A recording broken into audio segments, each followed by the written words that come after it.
now, our resident curmudgeon finds inspiration in an unexpected place. I've been thinking a lot lately about my color computer. You see, I have been using it less lately than I used to. I'm the kind of person who always likes to try new things with my color computer. But lately, I've been finding it harder to discover new things to try. I guess I could look on social media, but I never really did get into that. Anyone who knows me won't be surprised. Then I learned something new. There's a group of people who get together every Saturday to talk about the Coco. They call themselves the CoCoNation, and they say they're the world's leading live weekly talk show featuring the color computer. They talk about the Coco siblings and its cousins, too. They even talk about its red-headed stepchild. I've heard they've got some nitwit doing commercials for them.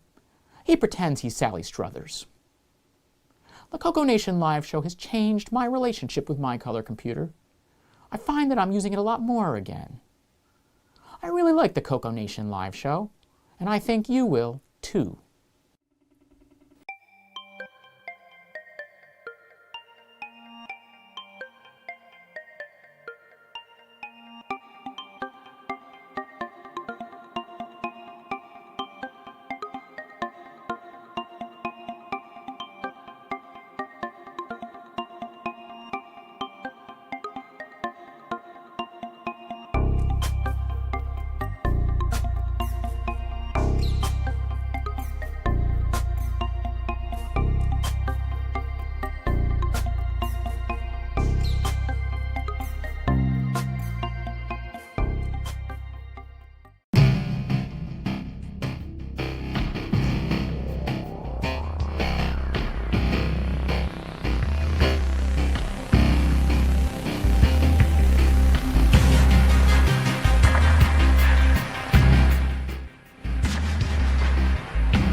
The CoCoNation show is an unscripted, live, and interactive broadcast. Anything can and will happen. The views and opinions expressed by members of the panel and the live audience are their own, and not necessarily those of the CoCoNation show, its sponsors, affiliates, or subsidiaries. Open minds are encouraged, and a sense of humor is recommended. Thank you for being a part of the CoCoNation.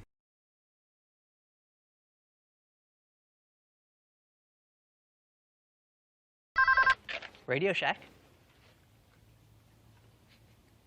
Okay. What? The 80s called.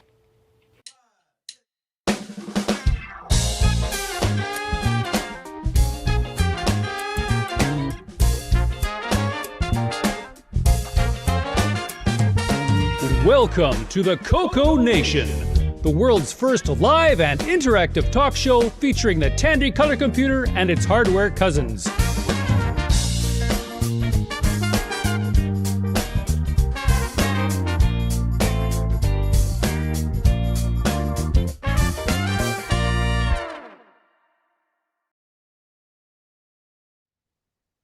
Hello, everybody. Welcome to the CoCoNation Show, episode 463. Let's see. We made it through another week. Also, Coco Fest hangover. All right, on the panel today, we start off with Sloopy. Hello. And yours truly, the button pusher. And we got Ron Delvaux. Hello, how are you doing? Okay. And they got the music man, Brian Schubring. Welcome to the show, everybody, and listen to the music. And joining us is Erico Monteiro. Hello, everybody. Good afternoon. Welcome to the show. And where are you at, Erico? In Brazil, in Florianopolis. Awesome. And next over, we got Rick Euland. Greetings, folks. I have come ready to multitask. Double fisted. So we'll be going today. And next over, we got Kevin Holloway. No, You're muted. Oh.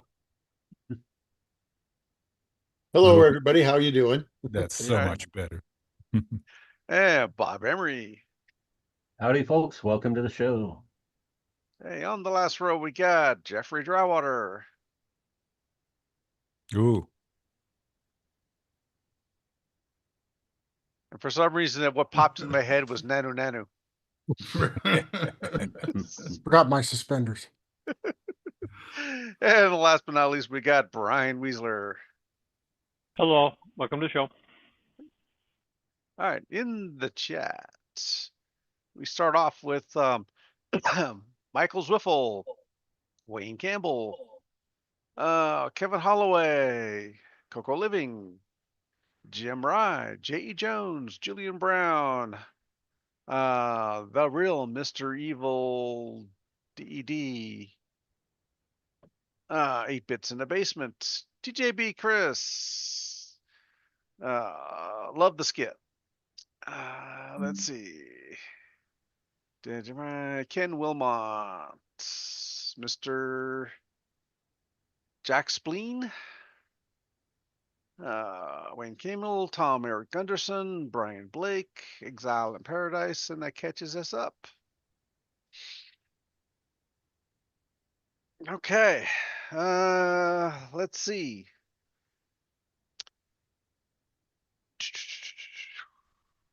Going on this weekend, VCF Pacific Northwest. Hopefully we'll have a live on that one. Of course, it's still early morning over there. All right, shall we start off with some project updates? Rick, did you have something? Sure. Some Coco Fest. Some good came out of the Coco Fest. Certainly didn't sell anything, but we got a few potentials. Oh, and by the way, we're low on Canadians and Canadian adjacent cocoa since they're all at the Pacific Northwest thing. So we're wearing our shirt of solidarity. So then, yeah, Henry showed his experimenter board, the white cable board that you can plug into your Coco and stick your oscilloscope on and do fun things like that.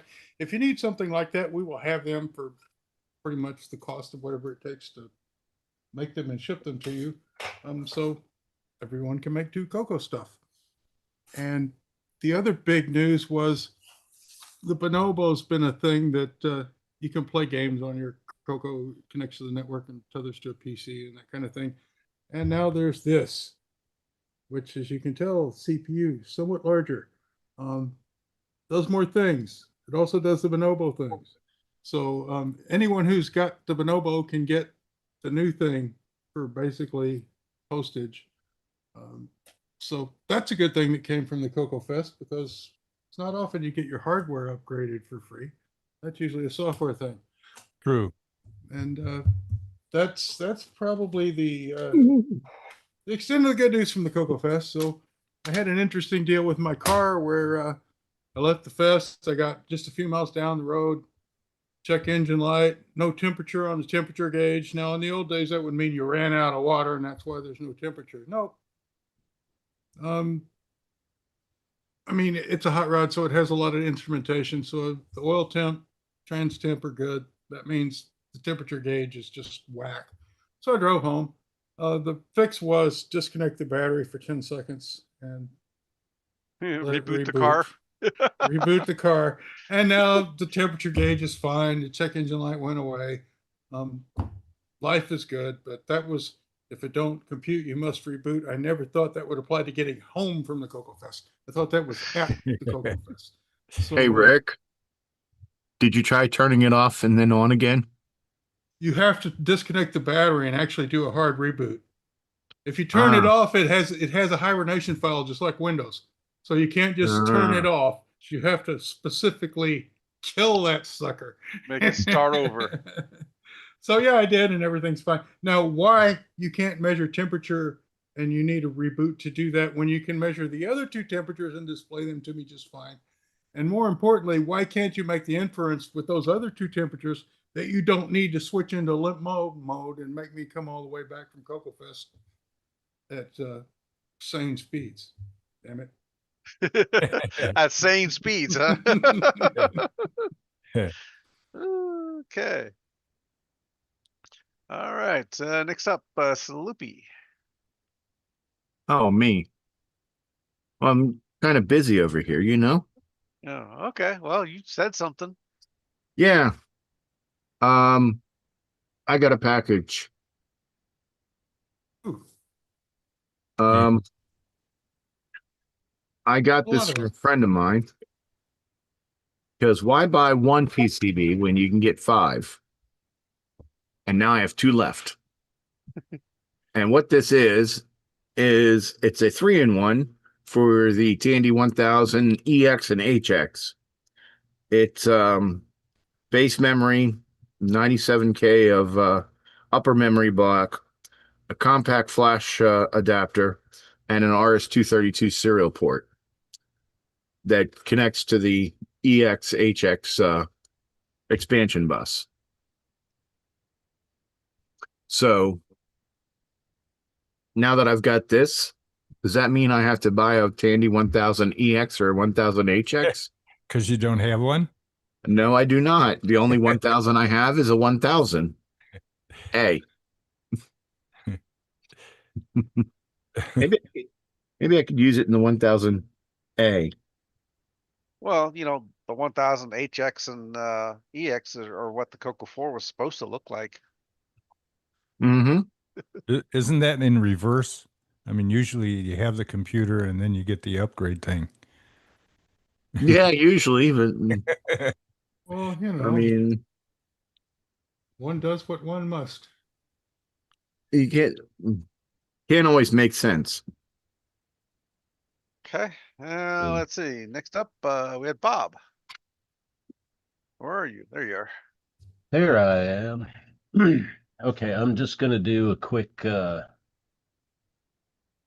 and tell. What am I saying? Oh, spotlight. Okay.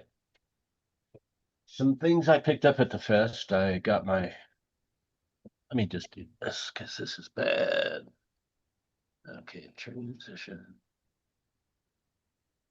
There we go. Boom. Okay, No, it's first pretty... of all, I actually got this back before the fest started. This is my old 8 megabyte Gimme Z, or Gimme X rather. So this is back in my collection now. Where was it? Terry Steen had it for a while. He bought it from me. I bought it back. Okay. Did you get ripped off or did No, I mean, only difference was I had to pay shipping this time because when he got it from me, he picked it up at the fest, and this year he couldn't make it. So, You know, anyway, in the this old is what I days- did pick up at the fest. Old days, what? I said in the old days we had cars like that. Yeah. Yeah. Right. I sold my hot rod to Jimmy, but then I bought it back. So I finally got myself a Model 100 in my collection. Yay. And including the leatherette pouch and You a want book some, for it. You want some acoustic modem cups for it? And it works. I have some at a reasonable price. It does work. Because my Model 100 does not work. So, Oh, no. Well, Would you like to buy a Always Model nice to 100 that have works? Potentially. For the motor, yeah. Did you do this the software mod so that That's it how we do shows the things right now. time? I haven't done any mods to it yet. It just barely is It's in the in code. waiting. So I do understand that on the 100s, if the CMOS battery is bad, they will not start.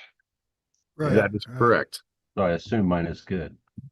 All right, so one more thing here. I was at the table next to Bill A. Thing, and this isn't all going to fit in the frame, but this is his 3D printed Dragon 32 case. Sweet. And then this comes Is apart. it full size? Yes, Wow. it is a full size, and it the bezel uses my Artemis keyboards. Yeah. Just put one of mine in there from behind. Wow. Bolts right in. And I also got a Dragon 32 motherboard here. Ooh. So I'll have something to put in. I still need a power supply board. You're going to have a brand new one. Yeah, basically I'll have a 6309? yeah, sure. I got a stack of those too. Awesome. So while I was there, Bill also gave me some of the latest bezels that we've been working on for the Artemis keyboards. This is the first one that he made with the removable front. So Oh, interesting. So you can change colors. theoretically, you could. This would be like, yeah, this would be like a dark gray or black. This is his first prototype. And then, yeah, you can just slide in whatever bezel color you want. And then he gave me this little like set of filament samples so people can see what colors they want. Oh, man. Was it like 32K or? You can totally customize impressive. your keyboard. That's pretty awesome. So, Bob, one of the things Yeah. that's kind of noteworthy there is the fact that Dragon 32 case is one piece. Right. It's actually three is that- pieces. Oh, is that the 3-piece one? Okay. He was showing me the one that he had there. Well, the bottom is all printed in one piece, right? Is that the bottom? Yeah. All one piece? The Okay. bottom is Yep. So I which was is talking basically, to yeah, that's I was talking to him, and he in his first case that he did on this other 3D printer, he had to do that in like 4 pieces, and had to have pins and screws to put the 4 Right. pieces together, and so you had this crisscross of seams. His new 3D printer that he has, he can print that in one shot. So that's I don't know what printer he has, but he has a nice big printer now with a big bed on it. Yeah. Yep. Yeah. And he's got the brass inserts pressed in for the screws. So it's a nice piece. Yep. Is it under $1,000? So in the chat, Julian Brown says he's got 5 more of those purple boards left Ooh. for sale. Does he have a power supply? Julian, you got any power supplies? Someone's got We'll one. wait for his answer. You just need the purple board.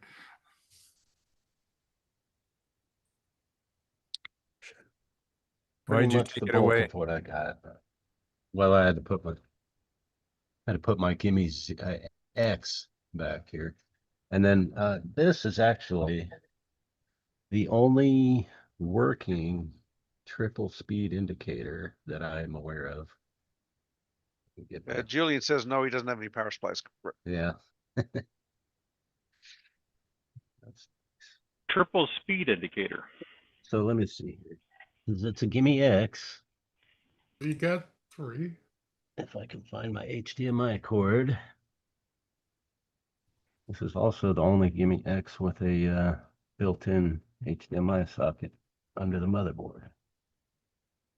There we go. So turn this on. Do I get my video back? I see an interesting key just past the P. That's the @ key. It's just not labeled as such. Just random keycaps. We don't have any proper. It's Looks round. Looks like a parking brake. Yeah. All right, so I'm gonna just run my little LED cycling program. Right now I'm at normal speed, double speed, the LED turns green, and triple speed, it turns yellow. So normal, double, triple. So you don't have a fourth one where smoke comes out?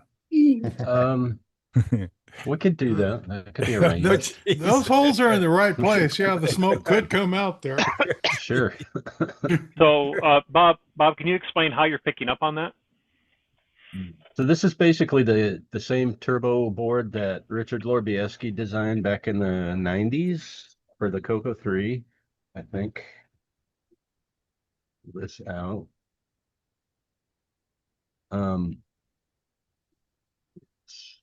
Not really great on the camera angle here, but I have my normal turbo board.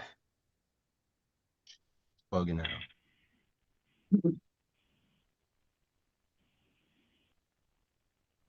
That basically just picks up the clock signal, and it does, like, this thing just fires a calibrated one shot that when the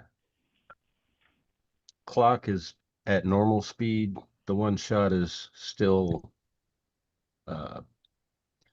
it'll like come on and go off. It's 50% into the down cycle or something like that. Whereas at double clock speed,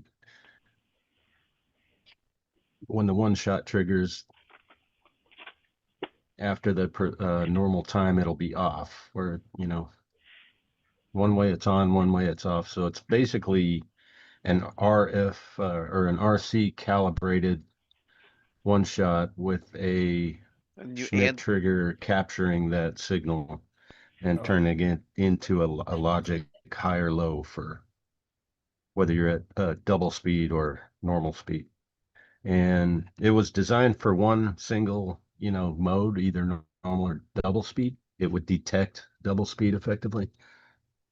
And it was only half used on both chips. So I figured out I could use the other half to detect the triple speed individually. And then that one is just directly powering LEDs here with a magnetic socket. That's the LEDs going to my lid. And I can't test it with a keyboard yet because this is a 6-pin connector. And all my keyboards are on a 4-pin. I got to wire up a custom or use a different turbo board.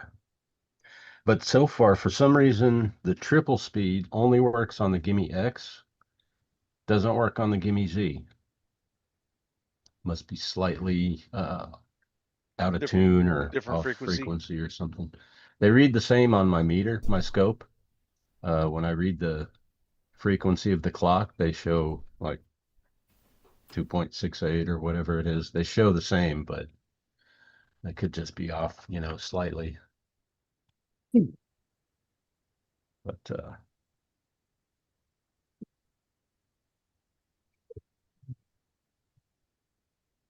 and now without the button board hooked up, it always comes on with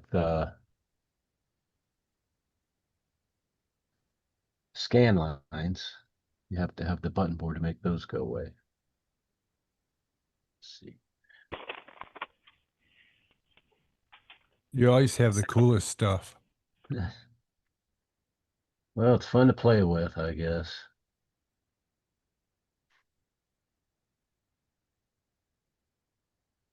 Trying to. It would be bad if you lived next door to me. Yeah. Be modifying all your CoCos. Uh-huh. It looks superb. This is the one that has, like I say, that the VGA goes under the motherboard into a VGA to HDMI out. So this one has HDMI out with audio. So does it get very warm, or are you in good shape with heat? This doesn't get warm at all because the transformer is taken away. I was thinking of that thing underneath the motherboard. That gets a little warm, don't it? not really. Or shall I say the memory feels slightly warm? That's good. I mean, there's going to be some heat showing up under there, but it's not excessive. It's not as hot as it was with the transformer in there. Well, did that used to be in a black box? The that the HDMI to yeah. the VGA to HDMI, it's just one of those little $5 ones from AliExpress. Oh, okay. Yeah, it is in a black plastic thing, but it's like just a tiny dongle. Okay.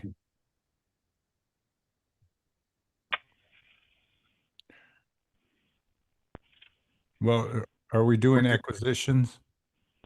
Yeah, we are still doing acquisitions. So Okay, Bob's done.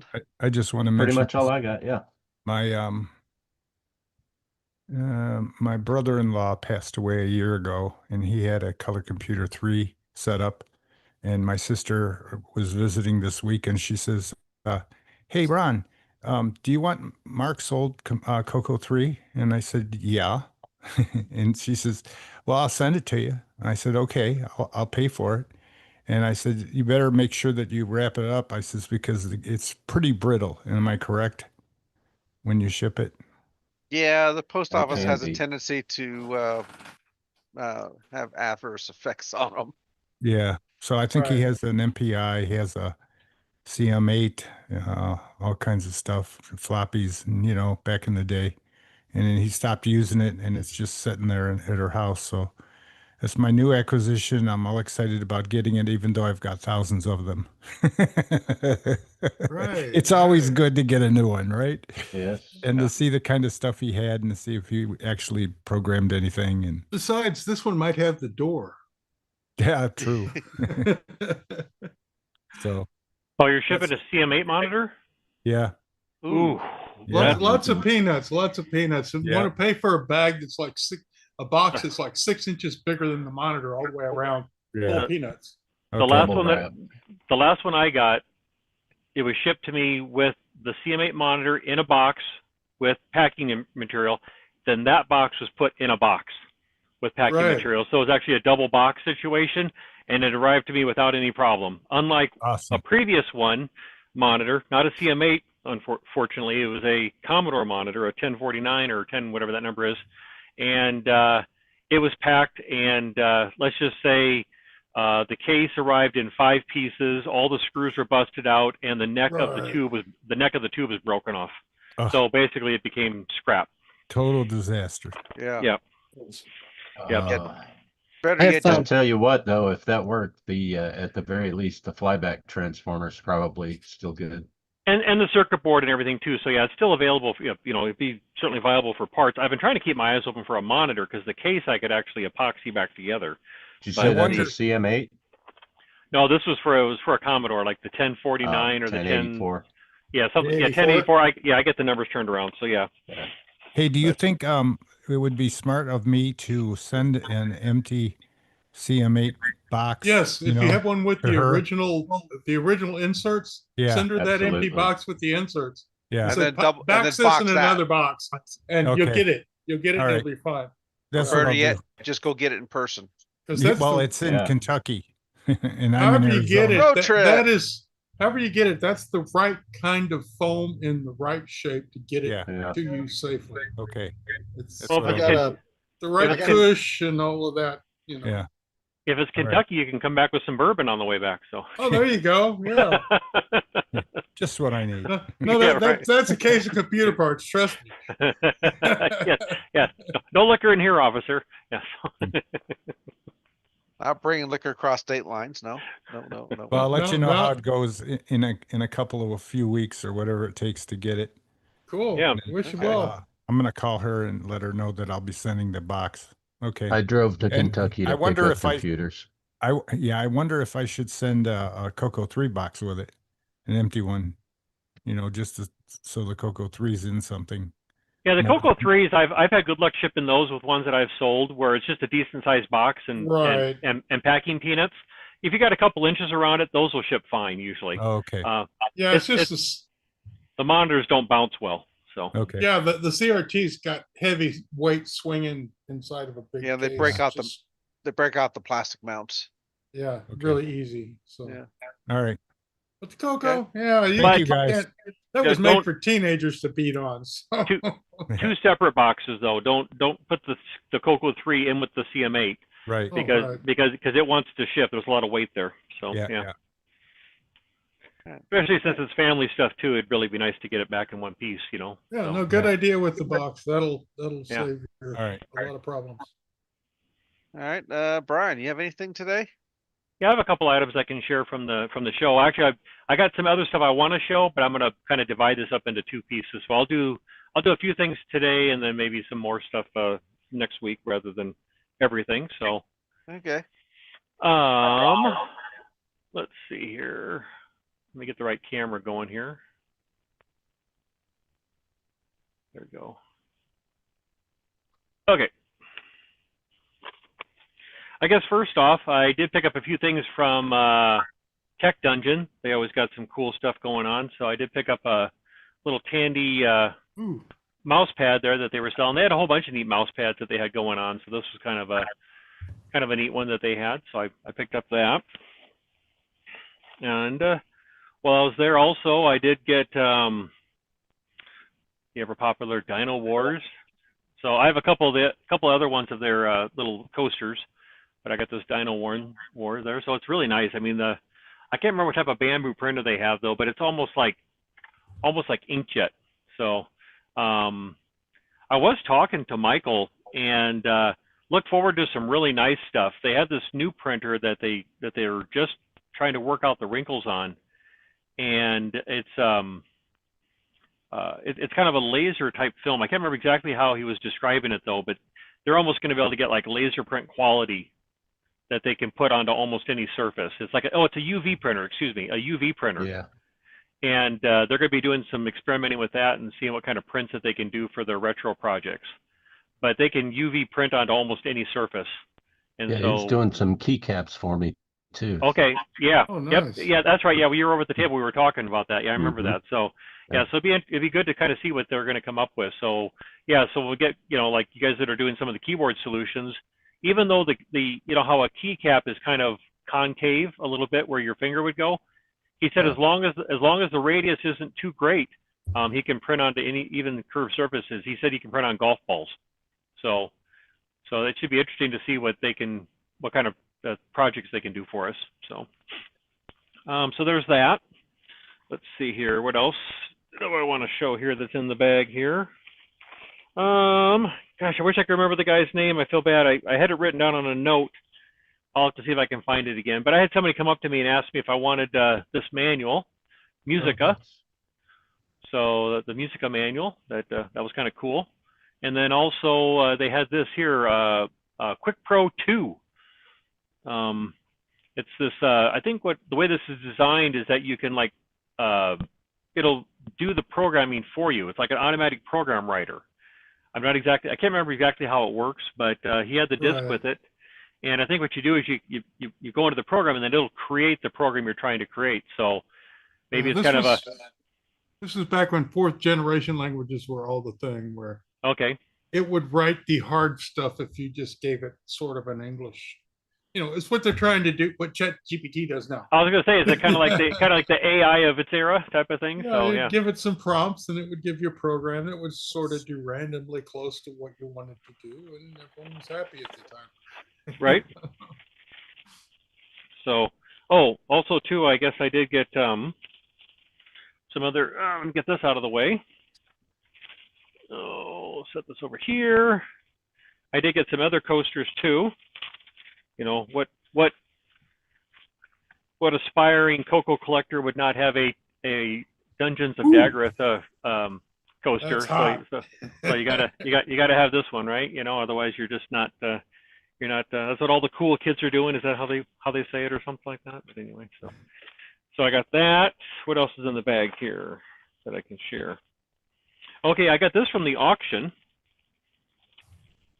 Did you get the coaster holder too? Coaster? No, I did not. No, just the Oh, coasters. man. What are you going to do with all your Gotta coasters? have the holder, man. Yeah, I know. I should. So on the auction, they had this thing here. I'm not sure if this was mouse or what it is, but the corner's missing though. But it was baby basic. So how to access extra memory in your computer, store and execute program lines. You can chain programs together though, but yeah. So this is up on the archive though. It was by Danosoft, but I'm always looking for original stuff, so I thought that was kind of cool. The baby basic. So, but what do we got there? The programming for extra memory. Yeah. So that was on the auction. One of the items that I got. What else do I got here that I can share right at this moment? Hey, do you think those last items were printed on a CoCo? It's possible. It definitely is dot matrix. You can tell by the by the font there where it has that. It has the little what's the word I want to say? Dot matrix.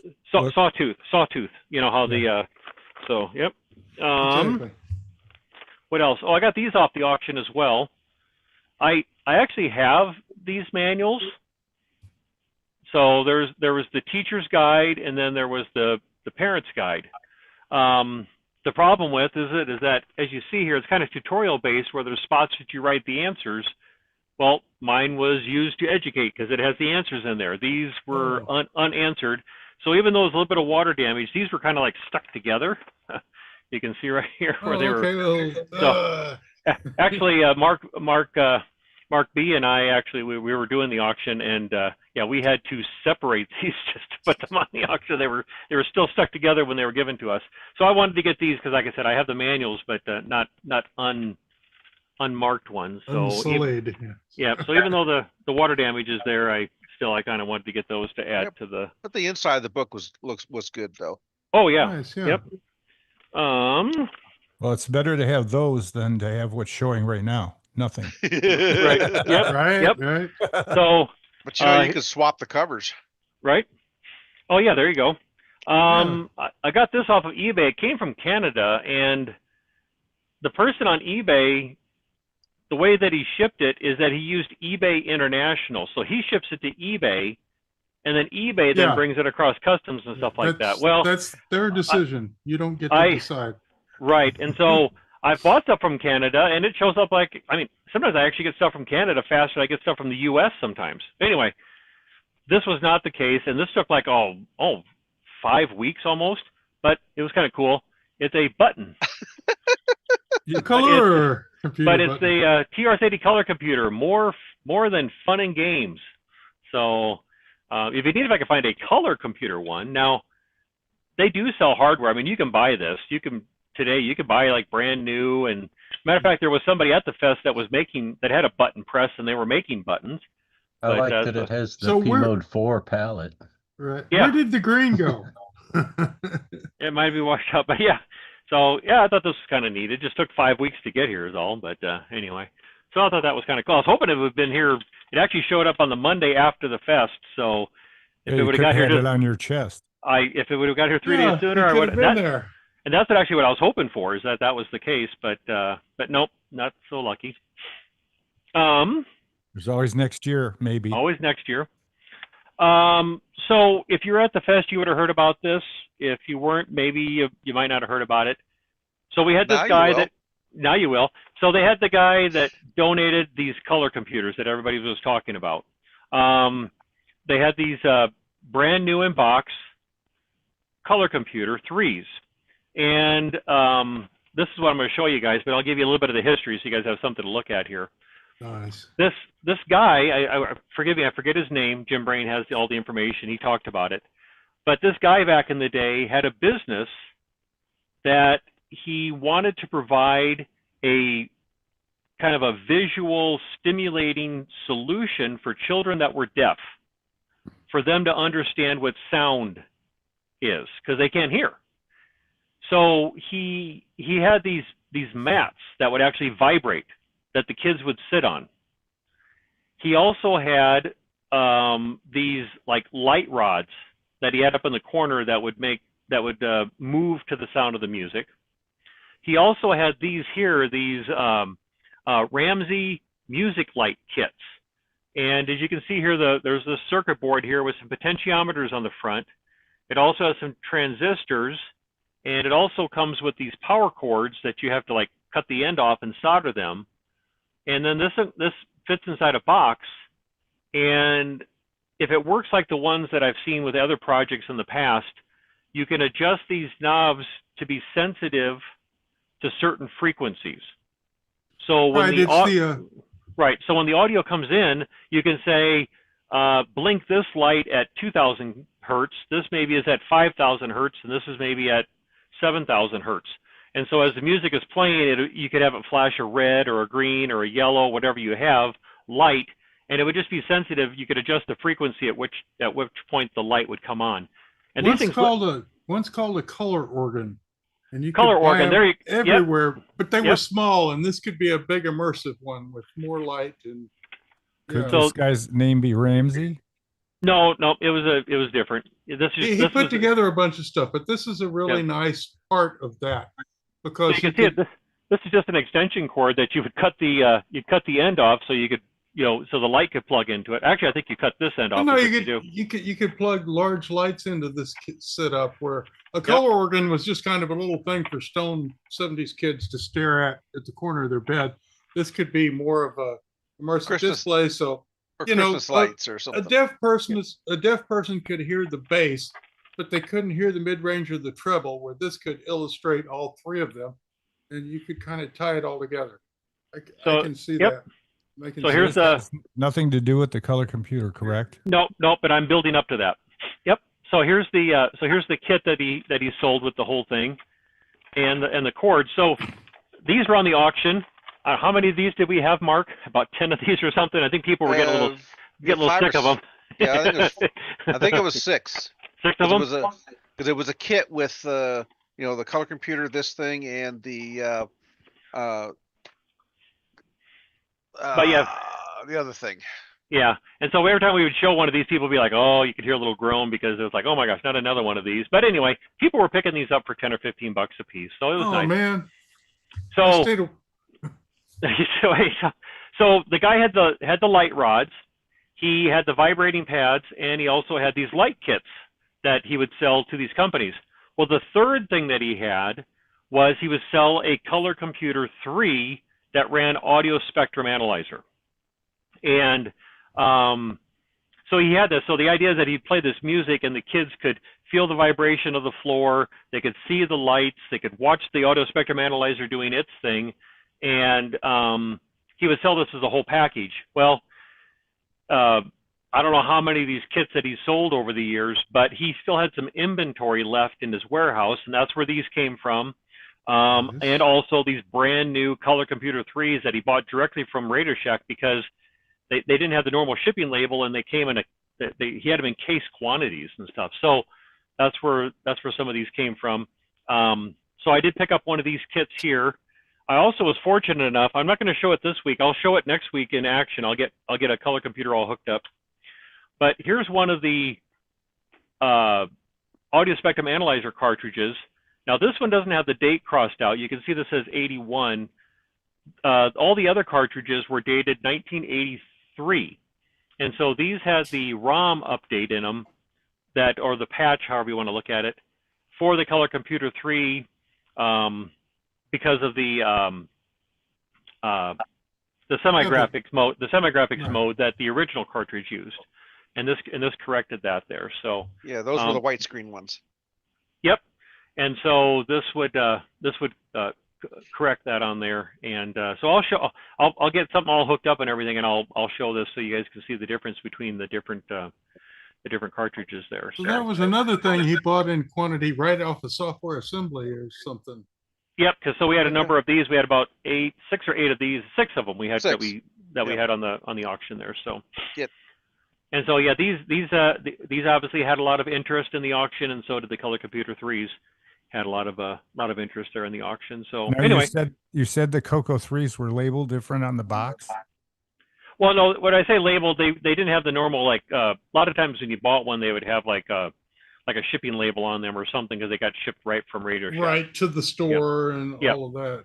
Yeah. So it did have the normal box, but just different shipping labels. Well, out of the case. Yeah, the outer box was still the Tandy box. Okay. Yep. So it was the regular. There was two different versions of the box that we had there. We had the normal white box with red lettering, and then there's the other version of the box, which was the white box with the blue and red lettering, the red, white, and blue box. We've seen those before. Ooh, yeah, those are worth money themselves. And then they were shipped in the actual Tandy case. There was four to a case. Yep, and they were shipped that way. Yep. And it had actually the Tandy livery on it. Right. Okay. So so this guy, he had this inventory, and he must have just did a Google search or something, and ended up with the Glenside Computer Club, ended up with the president's email address, which gone to Jim Brain, and reached out and said, "Hey, I have this. Would you guys be interested?" And so he made a donation to the club. Yep. I think we might have paid him for the shipping or something like that. But yeah, he shipped them, and then we made these available for us. So it was a very nice donation, and it really helped out with our auction this year. So but anyway, I was happy to get one of these cartridges. So there was a few that still had the normal label that we would see, and then there was some of these that had this like generic factory label or whatever you want to call it that was on them. So yeah.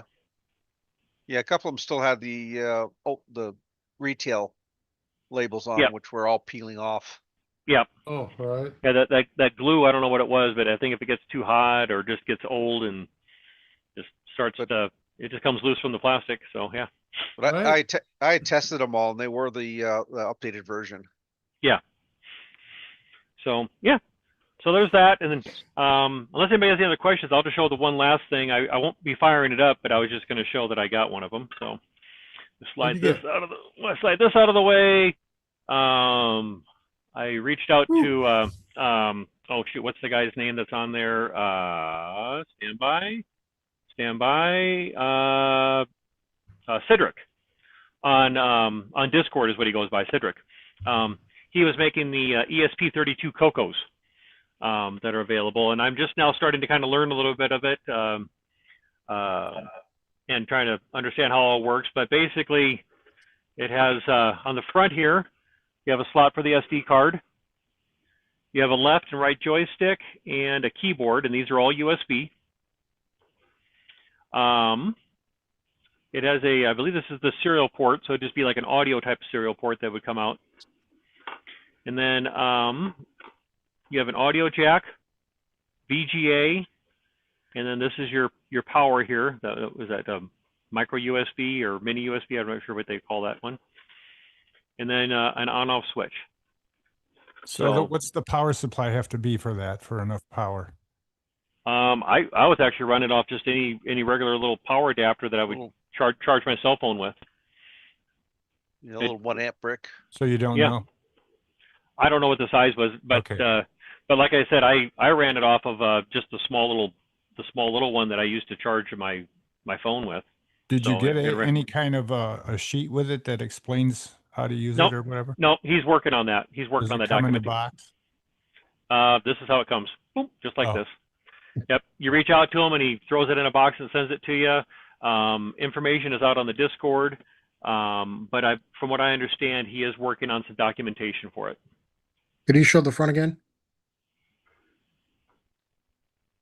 Okay, cool, thanks. Yep. And I've only powered it on once to get the green screen. I haven't really done too much, but again, from what I understand, the SD card, you can just basically FAT32 for an SD card, and you can just copy the disk images right to the root. Or you can also have folder structure, so it does have kind of a bit of an explorer, but you can just copy disk images straight to the so your SD card for your CoCo SDC would fit right in there and work? It would fit in there, but I'm not sure if it would work or not. But from what I understand, you can just copy you could just unzip the CoCo SDC, like you download the whole image, the zip file from the archive. You can just unzip it straight to the SD card and it would work. So, and all this information I'm getting here is not anything I've learned or done yet. Alan was from Exile in Paradise. He was kind of explaining some to me. So I'm basically kind of repeating what he told me. So I'm not speaking of experience though, but from what I've ran on this thing so far, it is really cool. It looks like it's a fun project. It's nice and compact. Are you going to demo that for us? I don't have anything hooked up yet, so But that's something I can probably do next week. Okay, So. cool. I don't have the adapter that I have that would go from VGA to HDMI, because I only have an HDMI video capture, so I'd have to get something hooked up in order to do that. So yeah, that's all I got right now to share with you guys. But I'll do more show and tell, maybe more showing next week. I'll get something hooked up so I can show you that audio spectrum card, and also maybe I can fire up the ESP32. Is the ES32 less than $100? Yes. Let's see here. Let's see here. How much was it? Let's see here. I can tell you exactly what it was. There it was. Well, for me, from where I'm at, and I don't know if it varies depending on where it's shipping to, but he's up in Canada and he charged me $90, and that was shipping and everything. Okay, thanks. That's so all I does got, it gentlemen. only do CoCo stuff, or does it do other stuff? I forget. No, I believe it will do CoCo 3 and CoCo 2. It'll emulate. It's an emulator, like the CoCo Pi type of thing. Okay. Yep. It's just Well, an the CoCo FPGA. Pi has Linux on it. That doesn't, does it? No, this does not. No. The CoCo Pi obviously has additional functionality because it's basically you're running a Unix computer. Yeah. This is just a FPGA. So okay. When you turn it on, it strictly emulates just the CoCo. Okay, that's good. Mm-hmm. Thanks. Yep. Okay. Does anyone else have any project updates? They do. One other thing I would say about the CoCo, the FujiNet, they made an update to it. I don't know if you're going to cover it on the news, but they made it so you can pick different colors now, which is kind of interesting for like the news. Yeah, we got that. Okay. I thought that's like a good headline. Yeah, it was. All right, Erico. All right, there is, I do have some updates, but some of the things here might be more related to other parts of the show, like future events and Game On News. That's all right. All right, and so let me share my screen here with you. Hang on. And I don't suppose I need sound for this. All right, you guys are probably looking at that, right? So the first thing is on CocoFest, and Henry Strickland had Open Pilantra going on. It's a sort of a demo. I showcased some CoCoNation shows before. So what I'd like to show you guys is that that's now available for download here. Okay. And of course it's free. So here on the page you have a little bit of story. There's a video about it running, and you just click here on the free disk to get the thing.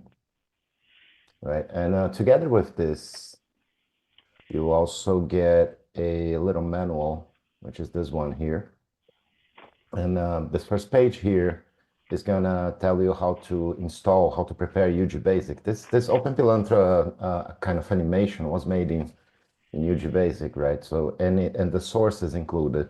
So if you want to play around with it, change the dialogues, change the graphics, or make different stories, this little manual will help you get along. So here on this page, you get how you set up XROR and how you set up ugBasic and test things to get going. And then you have a few other pages talking about the inspirations, where the idea came from. And here you have data from the code itself, how the dialogues are put together, the characters. And here's sort of like the code structure, what each part of this code is doing. So if you want to play around with it, this kind of like guide you on the way. And that's pretty much it for Open Pilantra. So this is one thing. The second one is about that Ingotz game I also talked some moons ago, which is also available there too. So you get this one here, same stuff on the site. You get some instructions, some videos, and you click on the disk, download it. And just like Open Pilantra, you have same stuff, the manual. This one is done in BASIC, right? Disk Extended Color BASIC, and it takes advantage of a routine Alan Hoffman designed to insert control characters inside the print command, so you can move through locations from the quoted print.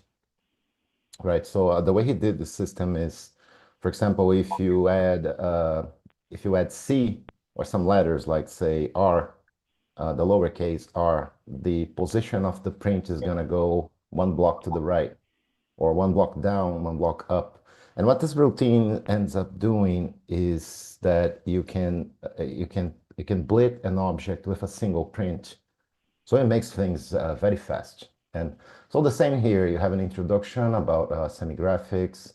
You have Simon Jonason's SG editor, which is some of the tools I use to design this graphics and get them on the CoCo. And again, you have some backstories.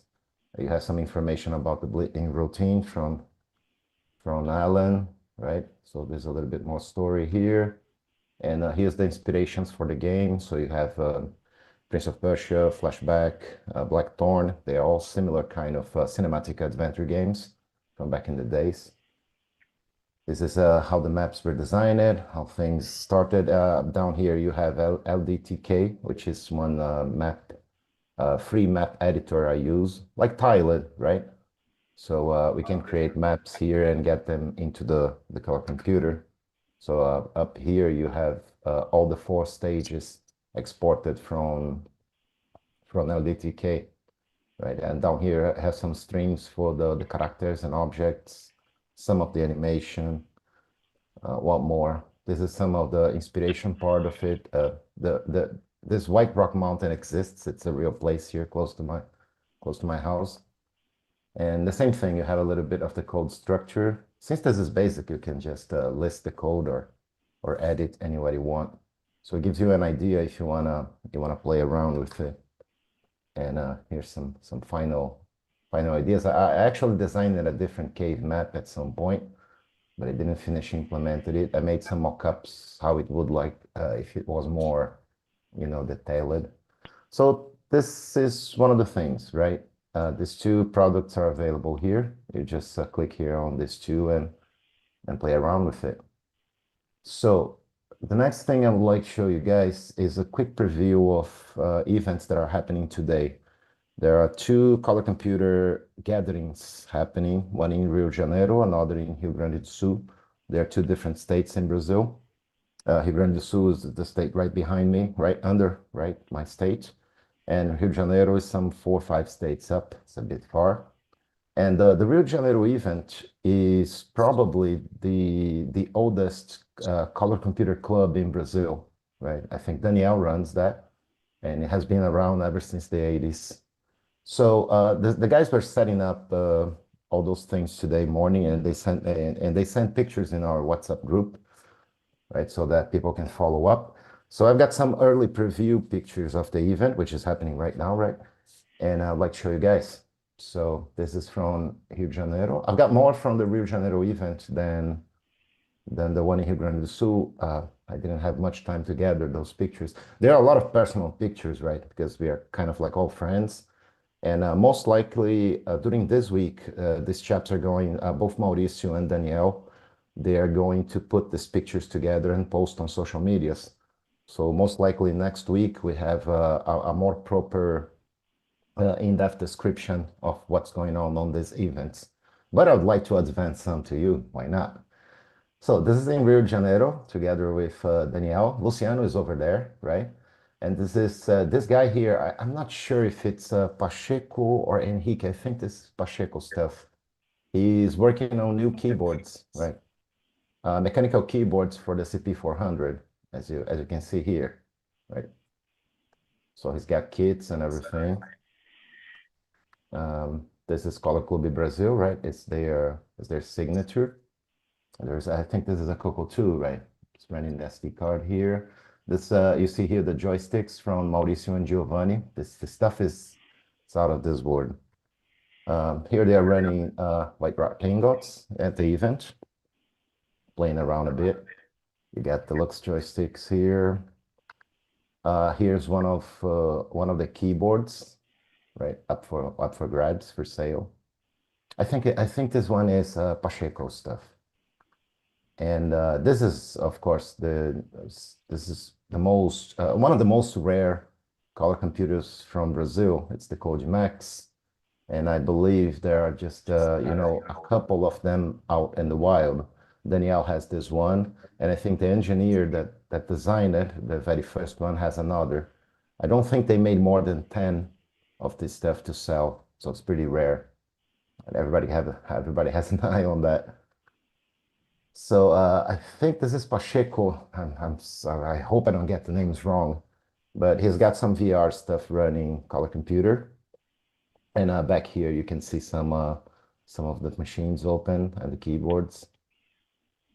Let me see what we have here. This is in Rio Grande do Sul. It's with Mauricio Matte. It's the other event. Here they're still setting up the things. So you have a few other things. You have an Atari and a Mega Drive and some PC stuff, but it's mainly a color computer meeting, right? It's mostly focused on the CP400s and whatnot. They're still getting this part ready. And here's Dragonfire running in Rio de Janeiro. This is, you see this little board here? This is one of the hardwares people, Victor Trucco, is designing this year. There are going to be many hardwares for the CP400 for the color computer this year. It's like we got together and we are sponsoring a set of hardwares.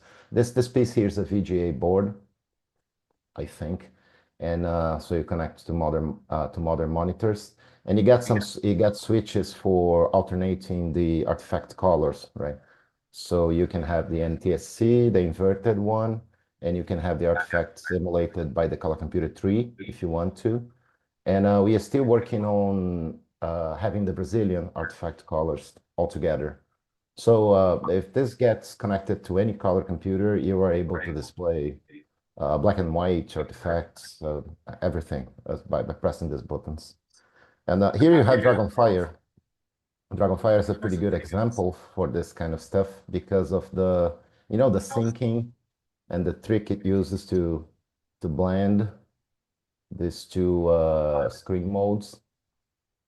So this is one of them. Let's see, what else do we have? Here, I think this is Daniel Pacheco. I'm not sure, I can't remember the name of this other guy. I think they are looking inside a Codemex here. They're checking out the internals. I have no idea what this is, but it's something about a multi-card. I'm not sure how it works. I'll probably know about that during the week. This VGA board here by Trucco, the one I just mentioned, is also capable of changing the characters from the ROM, right? So you can get different fonts, and you can also load the fonts as graphics, like tile, right? So here they're testing OS 9 with different sort of fonts. This character set 12. So this little board can have a whole bunch of different character sets than the ones that comes with the color computer. This is pretty interesting. And here he's probably showcasing the artifact mode. By pressing this button, it states on the screen what kind of artifacts is being displayed. Here is just a little bit more of the same. It's a color 64. It's a nice version. Here's Danielle. Here's Luciano. I can't remember the name of this dude. But an interesting thing is that in this event, in this gathering, Danielle and the guys, they always have a t-shirt that is with the theme of the event. And this year's theme is Sea Quest, right? I think the last one was Texter. So they always print a shirt with the theme of the year's event. That's pretty great. And we can't buy those t-shirts if we don't go to the events. There's that problem too. So here's Luciano showing a bit more of stuff. That's one of the things they are showcasing there. I think this is from Henrique Porto.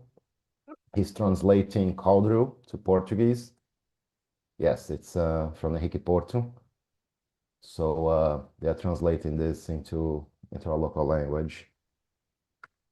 And I think this is part, the interior part of the Kodimax. I'm not sure. Needs some cleaning.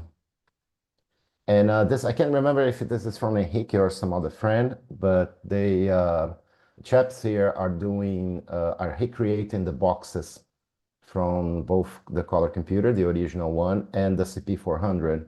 So you can, including the manuals, right? So if you'd like to buy new versions, new printed versions of these things, they're going to have it available. And the CP400 box came out really amazing. It looks excellent. Yes, a little bit more of testing. This one here you see on the corner is a sort of a Cocoa Pie, right? And I think this is a FujiNet card Truco is working, is developing, is working on. It's some Brazilian FujiNet version. And I've got one of this coming my way when it's complete. They're probably testing prototypes on the event. And this is the VGA board again. Is that VGA board anything like the CoCo VGA? Oh no, it doesn't have the new resolutions and those new colors and formats. It's just at first it's just a way to convert to modern monitor signals, but then it also has this character set stuff that you can change and configure yourself, right? I'm not really sure how it works yet, but we'll have more information soon. And this is the Cocoa Pie. And I think that's it. Yeah, we get back to the beginning. So these are some early pictures of the event. We will probably get them better pictures during this week.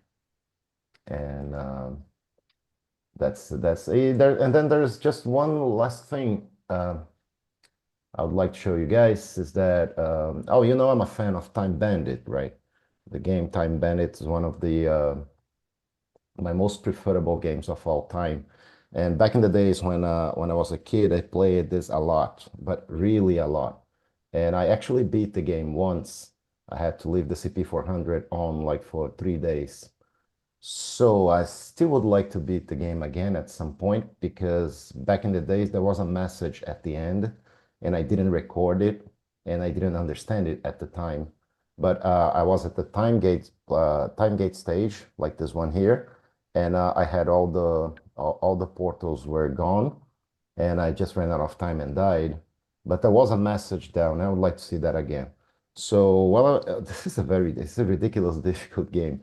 So while I'm warming up to get back up to it, I've decided to print, to dump every picture and stitch them together in Photoshop, so I have all the maps available. And later I can send that to Curtis so he can have it on you know, his game site with all the maps. So this I've got the Western world complete. I was just cleaning up some things. Well, that looks like a lot of work. Yeah, it's kind of like a lot of stitching things around, but it's worth it. I like it. And also it gives a pretty good idea on how the game was done. And if I am to make a similar game nowadays, there's a lot to learn from this. So Death Valley, The Outlaw, Alley, Lost Maverick Mine, right? And up here I have the other stages I haven't stitched it together, right? So each of them comes in like a three-part image, right? So I just glue them together, align it, and clean up the monsters and players. And that's it. I'll probably mix them all together at some point and release it. And it's a pretty good study of how this game was done. The objects, the scrolling, and the enemies, they move around on the byte border, right? But the graphics are slightly bigger. I think they are not 16 by 16. They're something like 20. It's a different number, so that whenever they move that 4 pixels, because they're bigger than 16 by 16, it conveys a sort of a smooth motion. there's a lot to learn from this, other than the excellent stage design. So when you do screen And- prints, don't you have to erase whenever there's an object? I mean, and make it Yeah. so that it's not there? I go around the lead in them. I'm missing the door here, right? I put back the door, and sometimes I fix those portals when they're too glitched, so it becomes pretty clean. Right? Well, that's a lot of work, man. Oh, it's fun, and well, we gotta have that going at some time. It's a pretty interesting game, and hopefully by the time I finish this, and if I ever get to beat Time Bandit again, I hope to do the same with Cashman, because that's another game I love it. Played a lot with my brother. And I never got to the end of Cashman. On the last expert level, I think I got to 3 of those invisible stages and never further. So I'd like to see what happens if you beat the expert stage and if there is something more at the end. And I think I also mentioned it to some months ago about one of the stages in Time Bandit that has invisible walls. It happens to be this one here. Those squares you see here on the space team, those squares, it starts invisible, and if you push against them, they appear. So here I made all of them visible, so I can glue these things together, and we get the spoiler, right? And I think that's all I wanted to show you guys today. It sounds like it might be a good job for AI. You just video yourself playing the game and let it assemble the map. I'm not sure if the AI is going to be smart enough for that. There is some tricky places, and sometimes graphics go over each other, and they're touching borders. I'm not sure if an automatic process would do that. Probably Well, it might make for a fun drinking game, if nothing else, just to watch the AI. For sure. For sure. And well, that's it. That's all I had to share today. And hopefully through this week, we get more pictures from the event, and we get proper news on those hardware. Right? I'm not a hardware guy, so I get a little bit confused. Okay, so let's jump out to commercial, and then Sloopy with the game on results.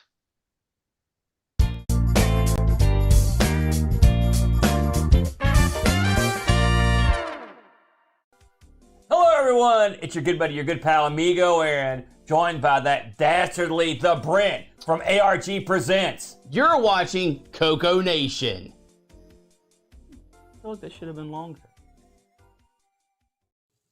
The CoCoNation show would like to thank the following patrons: AC's 8-Bit Zone, Alex Gayer, Alan Huffman, Barry Tompkinson, Boys in Tech, Brendan Donahue, Brian Blake, Brian Walsh, Brian Weasler, Karen Anscombe, Coconut Bob, Daddy Burrito, David Ladd, Derek Smithson, Diego BF109, Don Barber, Eric Canales, Frederick Sagard, Glenn Hewlett, Graham Wabke, Grant Leedy, Henry Strickland, Jason Warrens, Jim Mullis, Justin Larson, Kevin Holloway, Mark Castellan, Patrick Euland, Paul Fiscarelli, R. Allen Murphy, Richard Gore, Richard Harding, Rob Inman, Rocky Hill, Steve Batson, Terry Trapp, TJB Chris, Tom C., Tom Gunderson, Tom S., and William A. Thing.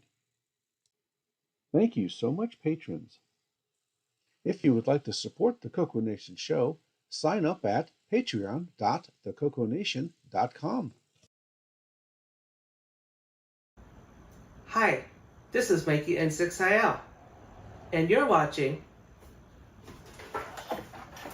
the CoCoNation, the nation's first live and interactive talk show featuring the Tandy color computer and its hardware cousins.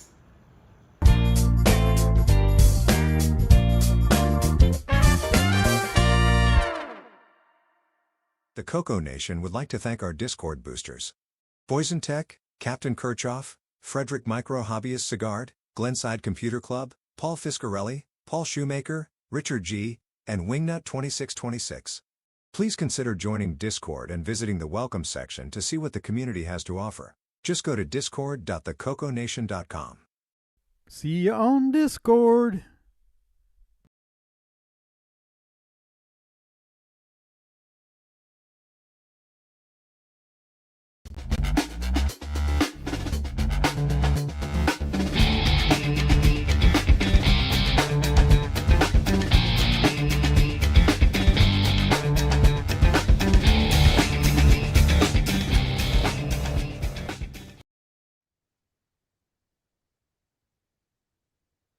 Okay, Sloopy, your turn.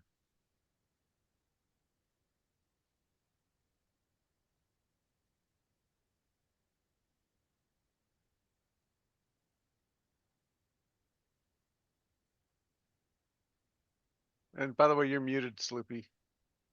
Yeah, you might want to click a button somewhere. Is that better? Yeah, there we go. Now people can hear me. Ooh. I don't know if that's better. Well, let's go with it. Okay. My train of thought went barking down a dirt road. Oh, game 1 challenge. We played Basic Pac-Man by Coco Synthesis, aka Tyler Durden. We had 15 dot munchers. In 15th, Mike Zweifel with 3330. 14th, Mark B with 5430. 13th, Ed Rhodes for 7080. 12, Retro Rick for 7080. Hey, wait, those are tied. I hope I got them the right way around. 11th, Richard G with 9930. 10th, Kieran with 11180. 9th, 8 Bits in the Basement, 12410. 8th, Shenley with 15010. 7th, Jim Rye with 15,180. Number 6, Dr. Ted with 16,870. 5th, hey, that's my name, with 17,860. 4th, Coconut Bob with 20,640. 3rd, Coco Fu with 22,570. 2nd, hey, the author himself with only 62,990. And the number 1 muncher is, anyone got a guess? Not anymore. Tasman with 144,140. Five? That's a lot. And with that, the CoCoNation salutes Tasman. Salute. Damn. Yeah. He more than doubled the number 2 person. And like quadruplex number 3, geez. Yeah. And then we also had the basic game on challenge, where courses were made by me and Ken. Okay. So we had a lot of people that submitted scores for this. The second place, just Mike with 10,680. And first was Tyler Durden with 22,490. Oh my God. Thanks everyone for playing. All right, we'll just give a wave to Tyler. Hey. Hey. Well, he's supposed to be here. No salute? No, we just gave him a wave.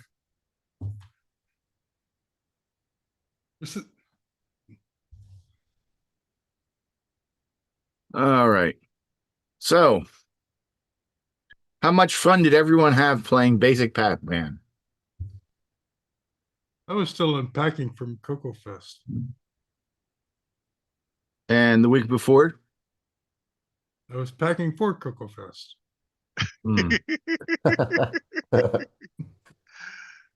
Sure, rub it in. to those of us that couldn't go. Well, it wasn't as jumpy as it has been in previous years. So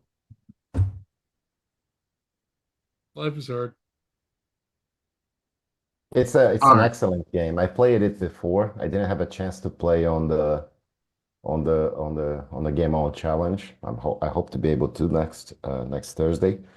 But it's very excellent made game. It's amazing. Yeah. Although the controls are a bit eccentric, they are very deterministic, which, quite honestly, I mean, if controls aren't what you expect, then they should be at least deterministic. You can get a feel for how they specifically work and play it. But so, I mean, it's not a bad Pac-Man revision at all. I mean, it has its few quirks here and there, but overall, it's a solid game. I would say it's the best basic Pac-Man I've ever played. For sure. Definitely. So, anyone else have any comments on it? Other than the editor, that it comes with an editor, and that's really cool. Yeah. That's very well thought. But yeah, it was people were actually playing it. It was nice. So, and we also had another game that we played. Does anybody remember what it is? Space Bandit?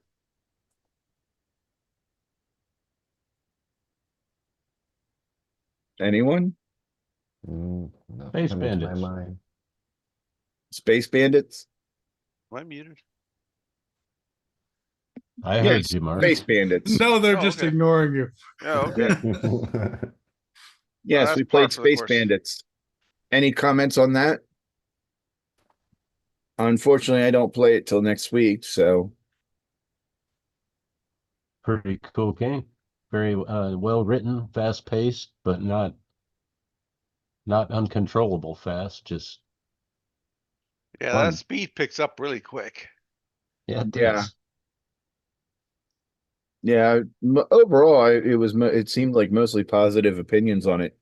But the speed of it was definitely mentioned a few times. So.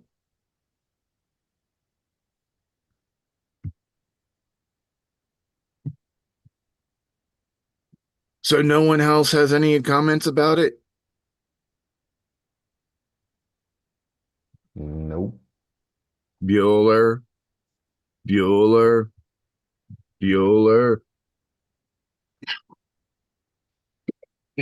So I guess then we go on to the Game On Challenge Live. I'm curious about the handmade levels you guys did. Yeah. It's what? I'm sorry, I didn't understand you, Erico. I'm curious about the level you guys designed, right? Yeah. The Yeah, do you have those in the challenge live where we can see them? I guess we could do something like that. Along those lines. Let's see here. Let's find a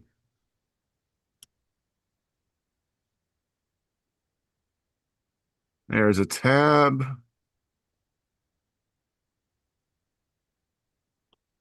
Well, hello everyone. Welcome back to Adrian's Digital Basement 2.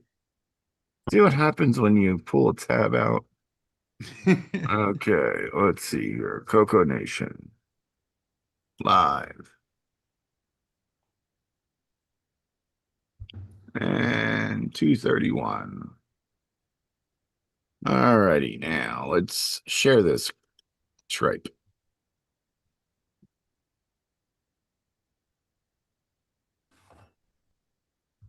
There we go. Everyone can see that?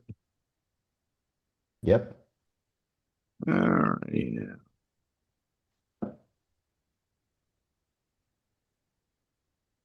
And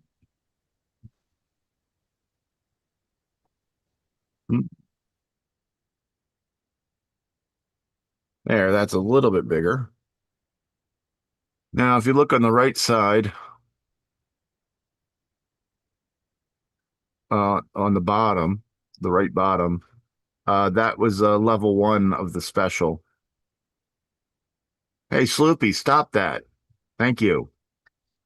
That was level 1. Nice. And over on the left, or now the middle, that was level 2.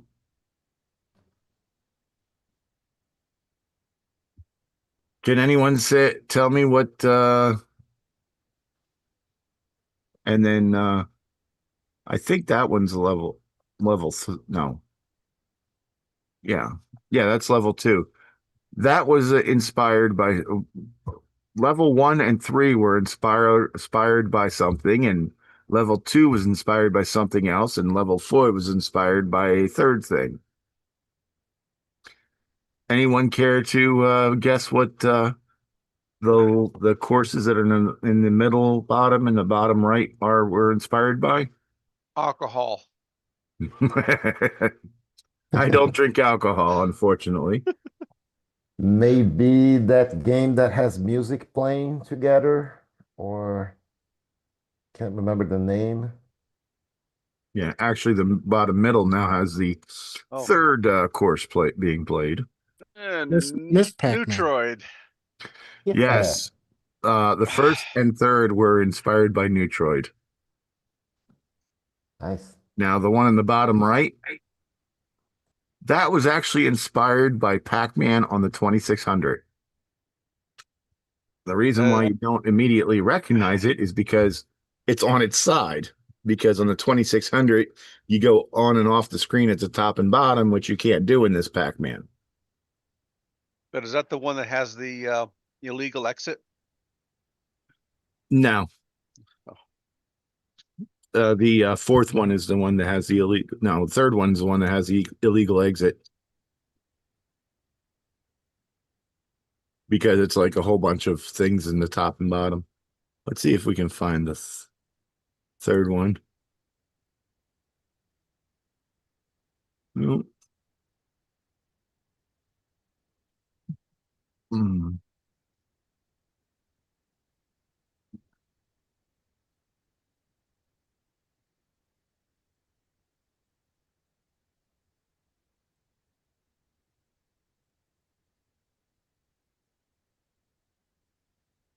The one in the middle bottom is the third one.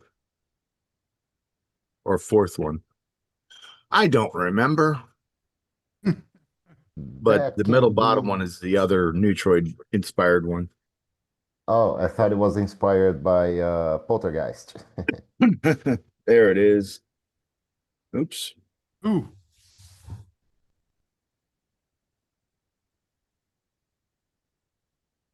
Yeah. There, I paused it. The pink ghost in the top middle is what it tried to go up, and that's what crashed it. But yeah, that was the third level, I do believe. And the fourth level wasn't shown on the Game On Challenge because we couldn't get past the third level. Well, Tyler couldn't get past the third level. Didn't he write the game? Yes. Yeah, I did not write the mazes. Oh, Yeah, he didn't make these late mazes. Oh, he's here. Is he? Hey. Hey. So, yeah. It looks like the fourth level because of the fruits. Yeah, it could be. I don't remember off the top of my head. Yeah. So then where's the third level? I'm going to guess it's before. There it is. I found the third level. Middle bottom is the third level. And that is actually inspired by the 2600 game adventure.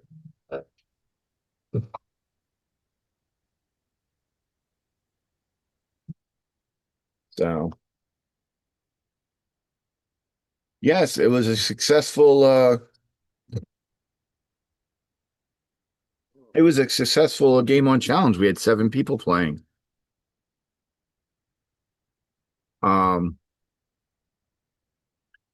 And most of the people were playing Pac-Man.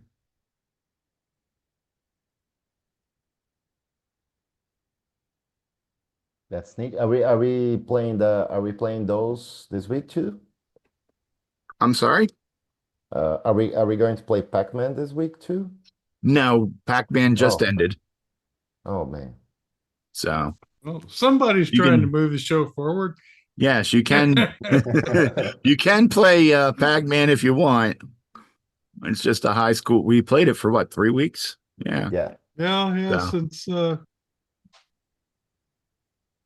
So, and there's where some editing of the game went on when we found some errors. So, nice. But yeah, we had a great time at the Game On Challenge live. So join us next Thursday, 8 p.m., 5 p.m. Pacific, on the CoCo Discord to join us for the Game On Challenge live. Now back to you, Ken. Oh, wait, Ken's not here. Ken's not here. Back to me. Hi. Thank you, Sloopy, for that great coverage of the CoCoNation Game On Challenge live. So I guess that's it for the Game On Challenge. We should probably do Game On News or something like that now, shouldn't we? Absolutely. What's next week's game? Oh yeah, we should do that first because Erico even tried to lead us there and we still screwed it up. Yeah. All right. I guess we're gonna have to do something. All right, let's see here. And this is the game we're playing for the next 2 weeks. These are the instructions. I was going to say that doesn't look like a very fun game. Damn it. Now I'm going to have to read instructions, aren't I? Yep. Yes, you are. So anyone want to guess what the game is? That's hard. Snakes, guards, stone. Nothing comes to my mind. There we go.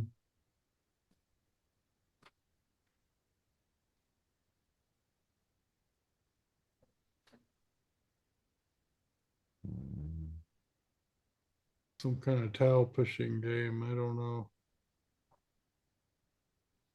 Y'all are.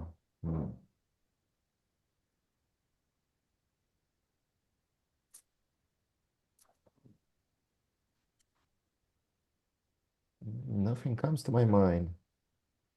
I don't suppose I've seen this game before. Anyone in the chat? In the somebody help us. The person that recommended this game is in the stream chat.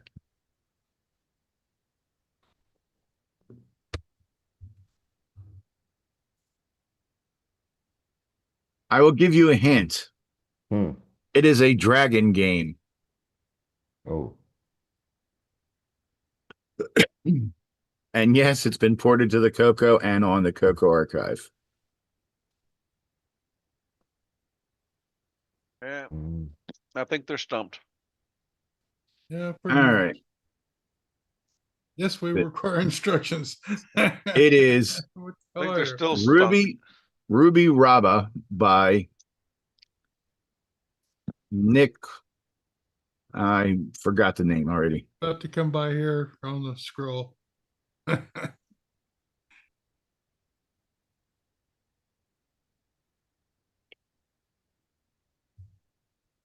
not.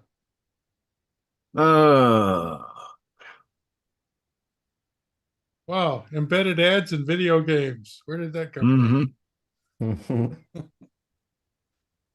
It's from Blabby Computer Games. It's Ruby Rabba by Nick Dyson. The vacuum cleaner guy. Yeah. Sure. Right. And we're playing 1 or 2, depends if you have friends. And difficulty level 1.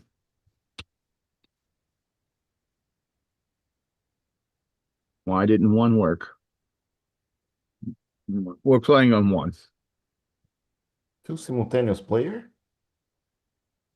Hey, that looks nice. Yep. So that is the game for the next 2 weeks. All right. And back to you, Mark. Oh. All right. Game on news. Yeah, we might as well do that. What the heck?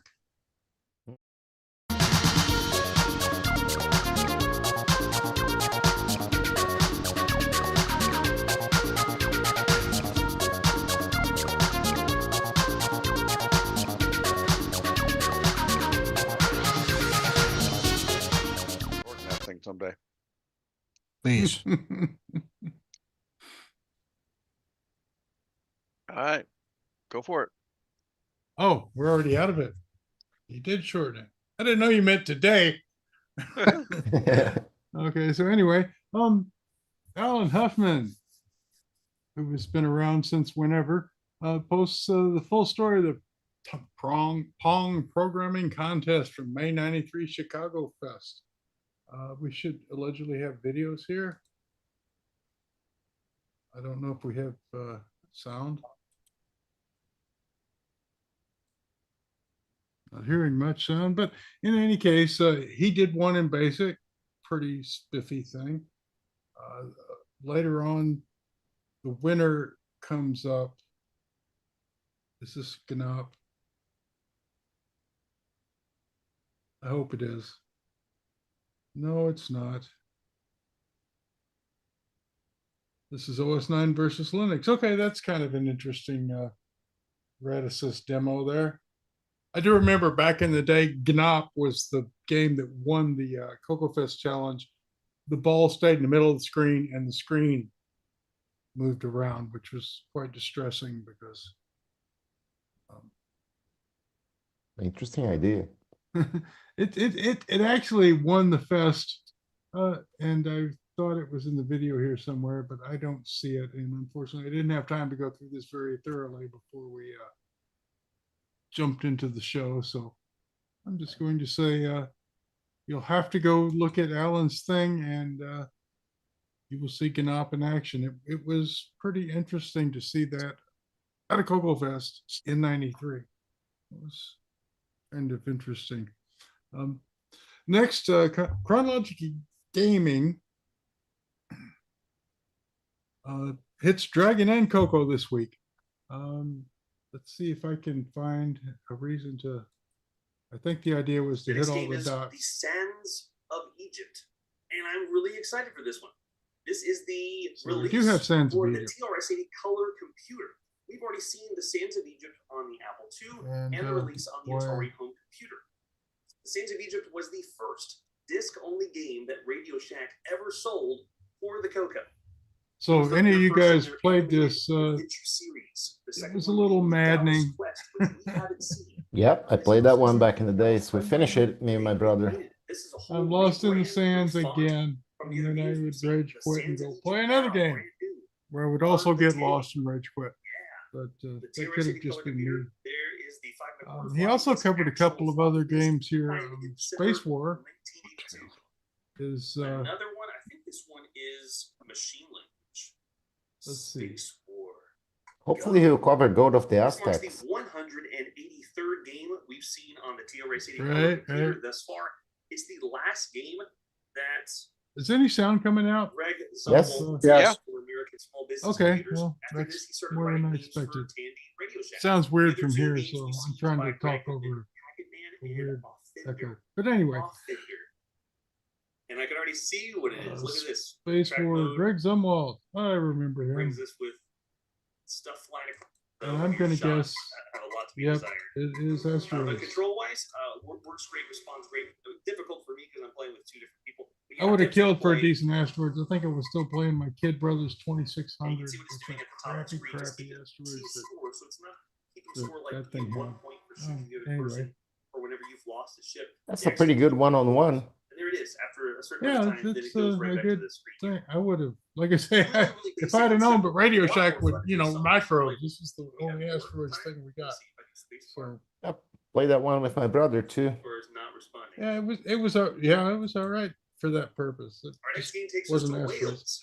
On the Dragon 32, this is And then he Saint had a dragon George game, and the Dragons. which actually I have no idea what this is. But the box neither do looks I. So let's see. fantastic. This game is only available on the Dragon 32. You have to have a Dragon 32 to play this game. That's probably why I've never heard of this one. It's the very first time we've seen Computer Rentals Limited and And You it's Are a- George. oh, it's not a You wall vow of to break the text. spell and release the You get some introductory You text. can cleave the rock asunder with your trusty blade. The spell will be broken. You may have to slay the dragon to achieve your goal. Do not attempt to swim. Your armor is too heavy. Good luck. There's the fire-breathing dragon. Here you are. Moving toward me at Nice. the lowest frame rate. But do I have a button? And Sword? it's I can.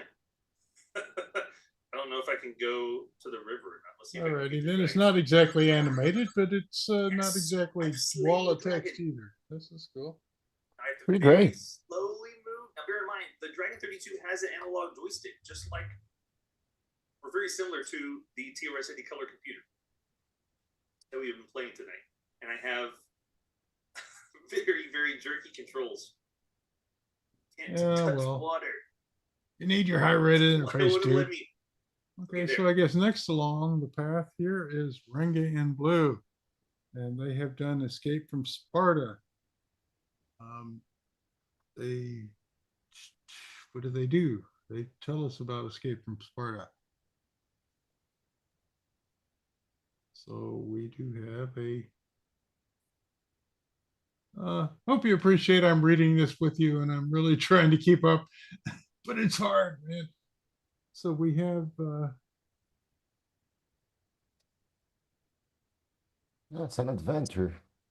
And he's got some programming tips here. So this was a nice thing about the Rainbow Book of Adventures. You got to see the adventure and the programming behind it. Sorry about jumping around, folks. I'm trying to figure out what I want to talk about here.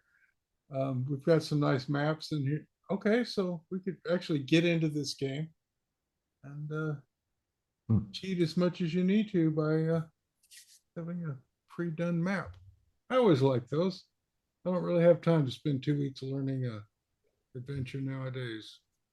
Just give me the map, I'll go through it and play with the fun parts. I suppose. Anyone have anything to say, jump in, because I obviously don't know what the hell to talk about, so I'm just trying to All right, I haven't seen that one. It's an adventure game, right? yeah, it certainly seems to be your noun verb, shoot robot, figure out what to do with the now that you're given the map. I suppose it might actually be a lot less irritating than the first time through, which really depended on, hey, I've got 24 bucks spent in this game. I'm going to spend 8 hours a day until I get some progress. No one has that kind of time anymore. So Well, some, I mean, some adventures, let's say, like Vortex Factor, I wouldn't mind not having a map, right? It's kind of like the thing is, right. Well, you is don't have to look at this. You can just kind of jump in and get after it. But if you get too frustrated, before you throw it away for 6 months, have a little peek at the map and, Oh, see for if sure. maybe there's more there, because we're all old now. We're going to move on and never get back someday. One of those. We're all going to die with a to-do list kind of To situation. do. In any case, that's pretty cool. And then we have Brian Palmer, which is typing in search for Martha and decided it's a lot to type in. Has anyone done it yet? It's a long arse program, as he says. So if anyone knows of this search for Martha, please speak up. Otherwise, he's going to have to start typing and wear his fingers down to the bone. That's the fun part. Well, for certain values of fun, yes. Then we have Erico. Erico, I think covered all this pretty good. I appreciate that, and we will link back to the projects and acquisitions where he covered a great many things. This is one of them. Trying to win Time Bandit in all ways. Yeah, I think I have the image right below there. I have a single image with the whole first, all the maps. Oh, okay. Here we go. Here's all the maps and stuff again. So yeah, go check it out. This is pretty impressive. And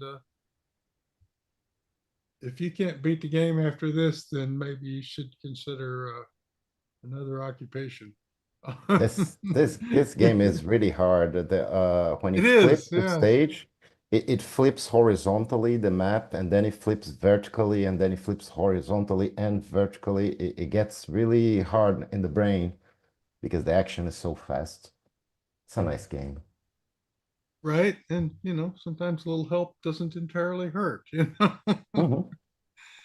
And then we're back to Infuto, which has this inscrutable download page, but you can figure it out from the pictures, sort of, and the translate button, which is mysteriously gone away right now.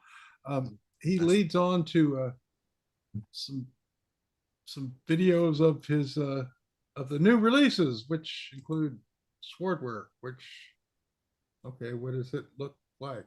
That's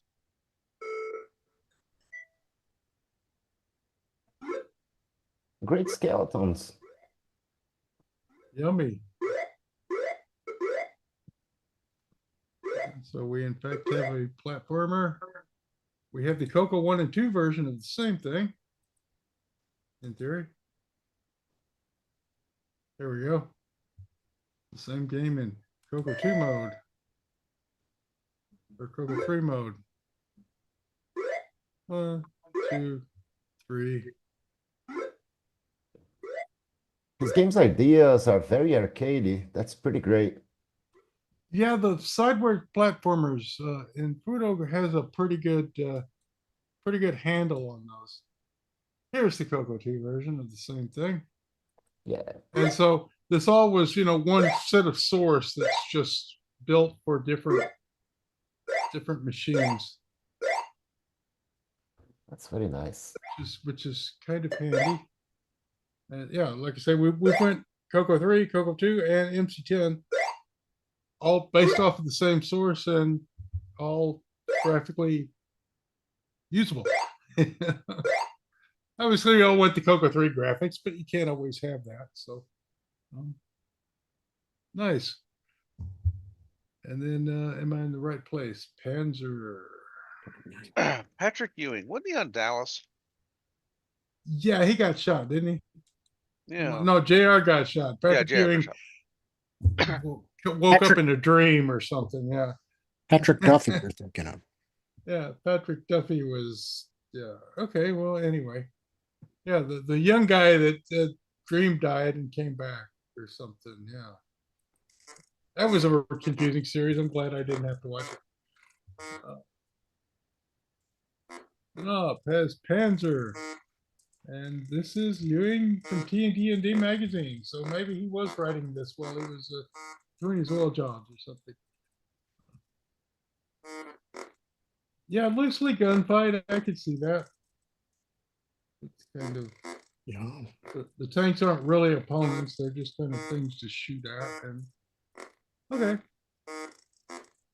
And our last game thing going on is that buzzing sound fingers. effect. Pretty nice.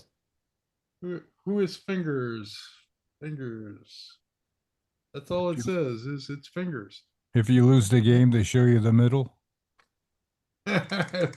Possibly. What does it do? The flying. It's Jet Set Wooly and a dragon. Yeah, very Jet Set Wally.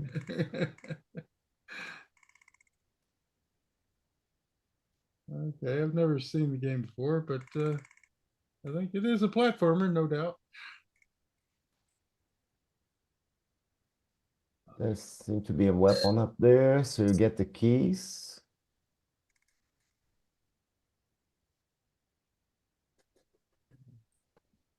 Destroying ground. Dude's kind of heavy, huh? Yeah, apparently you can't stand on the edge because you're a porky boy. Oh, these just go away from underneath you.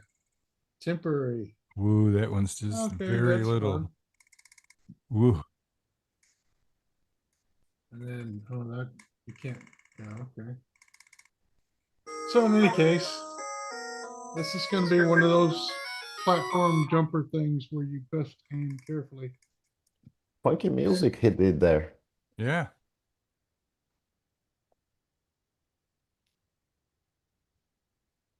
And yeah, the ground sinks out from under you. Okay, so in any case,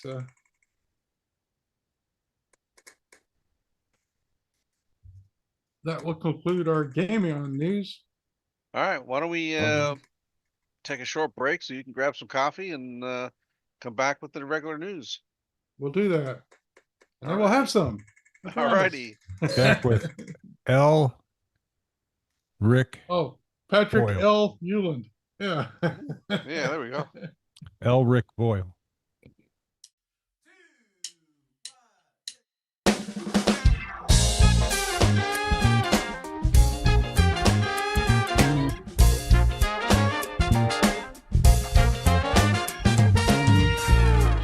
Hello, this is Mark Siegel, product manager for the Color Computer product line and designer of the Tandy Color Computer 3. And I'm proud to be a citizen of the Coco Nation.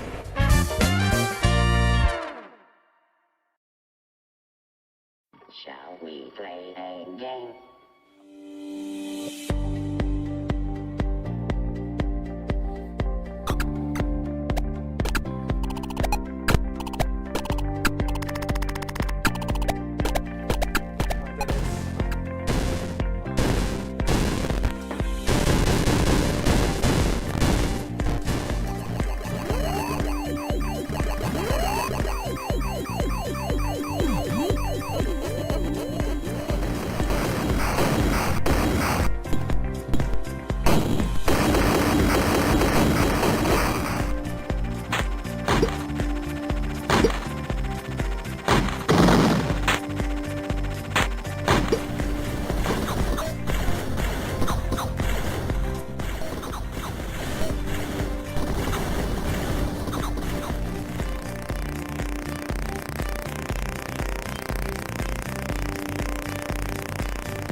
Making games for the Coco for over 35 years. Go to my Coco Games website at www.nickmarentes.com for information and pricing of my later games, as well as downloads of many of my older games. Coco 2's got personality, lots of practicality, fun, it's sensational, learn it's educational. Coco 2's expandable, so easily commandable. It's programmable, so term exam grammable. CoCo 2, the color computer with personality from Radio Shack. Sale price for Christmas giving from $149.95. Radio Shack's CoCo 2. Do what you want to do, just you and CoCo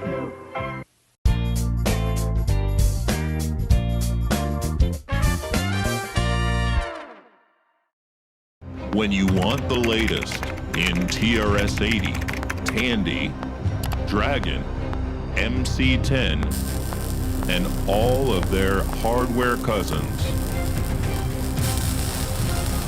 No matter what it takes, or where news breaks, from around the world to your nation. The CoCoNation News with L. Curtis Boyle.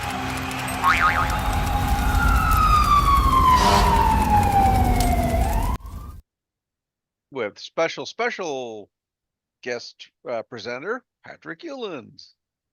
Hey. I guess my '80s get all mixed up. Brian Blake says Patrick Ewing was a basketball player. The '80s are kind of blending all together. Patrick Duffy. What Ewing was he? I don't know. I don't know, but he was one of them Ewings. Bobby Ewing. Patrick Duffy. Okay, yeah. All them Southern names all blend together. Anyway, I'm what we got this week, so we're sorry. Am I? Yeah, you're on. Oh man, give me some, boost me up, man. There we go. Need some highlights, otherwise I can't properly feel,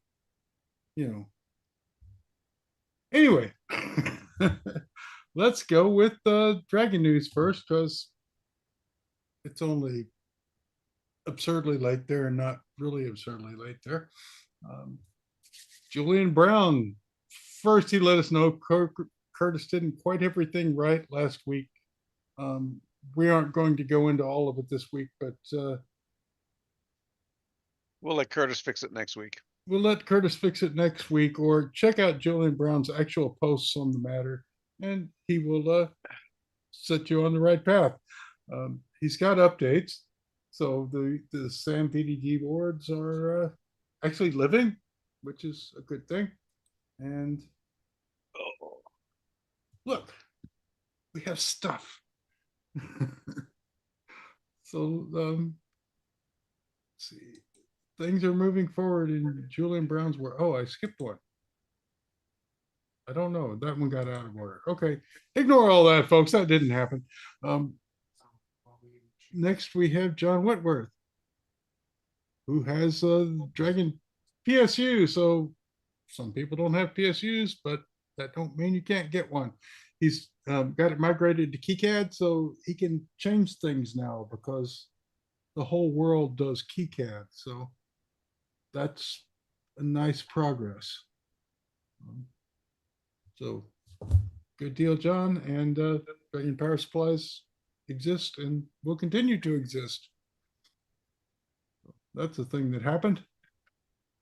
And I think that's all we have for Dragon. So we're going to crash right into CoCo and hope the right tab comes up. And it does.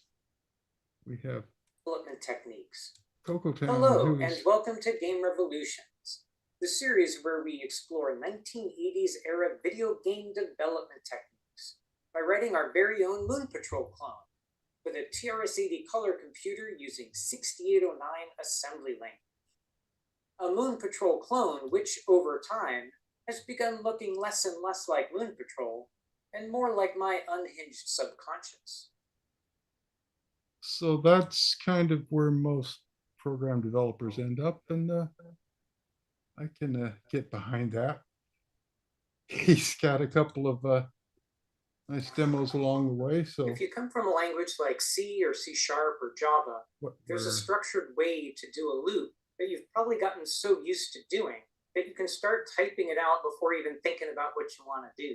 The structure forces you to come up with a one-time initialization, a condition background. Kind of so let's extend this to the rest of the car. We've gotten one row taken care of. So what if we added an outer loop to apply what we did here to all of the rows underneath. I should We're have gonna better apply the notes same here. Hit the pattern, but this tabs doesn't time quite tell making me all what I of meant to this say. a body of an outer loop.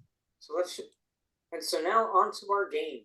If the player manages to let's see where penetrate he all ends the up. layers of the shield and hit the boss, I'm thinking of having 2 steps to the animation. In the first step, rows above the middle will start pushing down and rows below the middle will start pushing up. Kind of like it's squeezing from the ends down to the middle. Like there's like a black hole in the middle and it's just sort of sucking everything in and getting it to implode. And once it... Okay, before we all get sucked in, I assume this is going to be his normal entertaining kind of video, and it will be well worth watching. But not right now because we've got a whole lot more tabs to go. So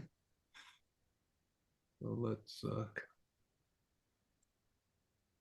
forge ahead with Rich Stevens, who here's the color shift for FujiNet, so you can actually change how your newsreader looks with minimal effort, and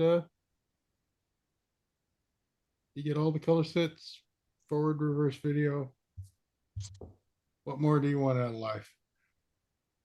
Well, there's a nice FujiNet update for the week. And then Boisy, Dr. Pete is still dipping Cocos in stuff, and they're looking pretty good. Gotta admit,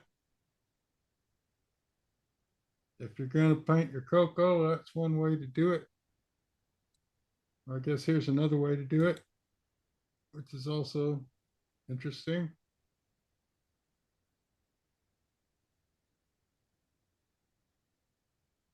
And it's a good looking hydro dip. Some of them look pretty funky. Kind of home hobby hydro dipper. So these are nice looking. And then Erico's talking faces. You guys have seen those. These are entertaining. You have people talking in the corner of your set for hours and no one would realize that they aren't really there. I like that. Oh, no. Carlos Comancha, Coco assembler with a GUI. So this is like the new sport is making a new Coco assembler, right?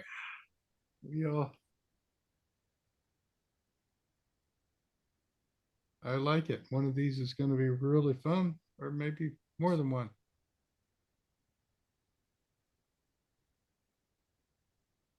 I certainly encourage anyone that's willing to put up the work to do something like this to do it, because this is what I like playing with.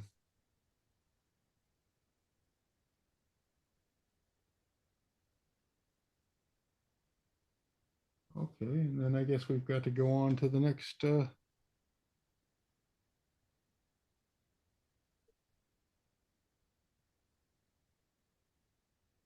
are we there?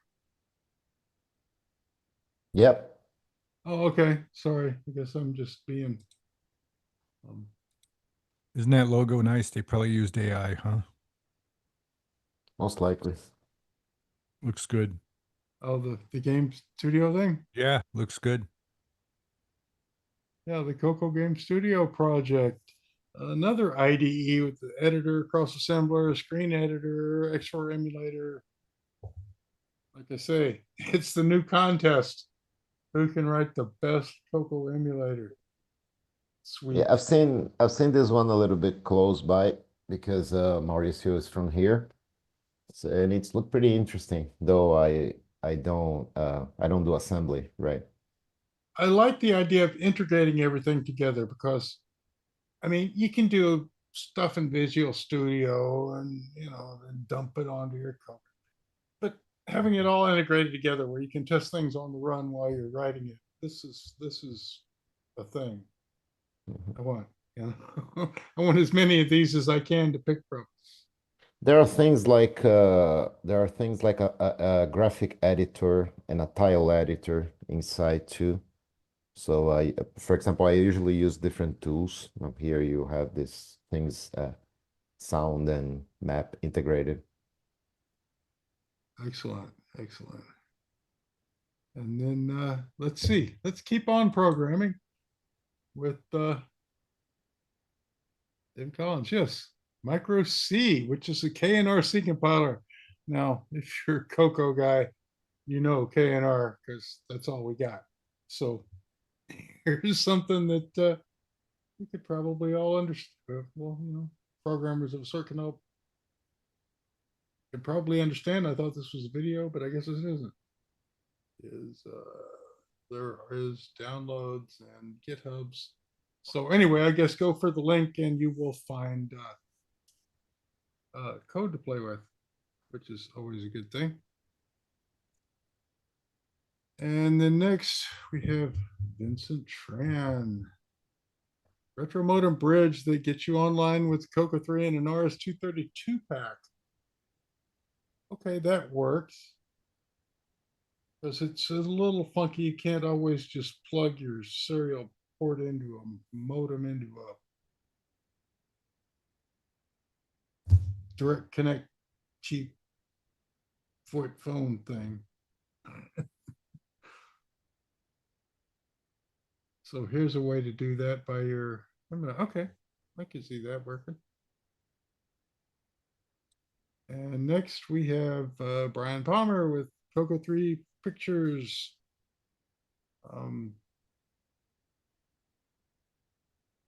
And Coco 1 and 2, did I do that one as well? I did. Okay. So here's some vintage art. For vintage This one. art's sake. This one image, if you scroll into the comments, this one image is from a famous book called a famous fairy tale art book. Okay, so and there's I've got the this book original. around. It was interesting to find that this image particularly inside a color computer. Good looking guy. Yeah, one And toenail's useful, I'll bet. it looks pretty great. It kind of gives a vibe of a kind of Dungeons and Dragons vibe. Yeah, this is one of those monsters you probably don't want to meet in a dark dungeon. Yeah.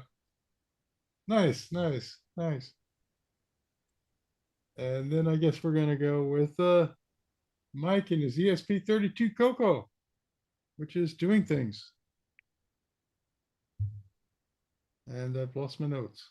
I'm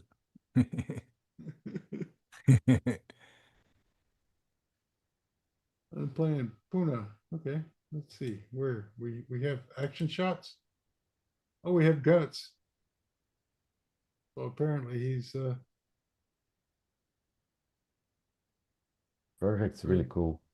breadboarded this together, and we get the Puyan palette. Do we? Do we get the palette? Yes, Yep. we do. There we go. Puyan palette, boys and girls. Little stretched in the horizontal. Right, but it's still got those beautiful colors we know and love. So that's a thing that happened. Let's see, and then we'll segue to Chris Presley running Coco on an Android phone. Ooh, that's interesting. In the same stretched out format. Yeah, you can't really avoid that. Oh, unless you someone- can. Well, if someone comes up with a clever emulator fix, otherwise everything has to be fixed individually. But yeah, I would like playing with my Coco sitting in the airport on my phone. That wouldn't entirely suck. Yeah, that's interesting. Maybe you can set the aspect ratio on the app or something of that sort. Yeah, it would be nice if the emulator just did that for you, so you didn't have to. I want to play with the Coco stuff. I don't want to play with the emulator. If I want to play with the emulator, you know. Anyway. Exactly.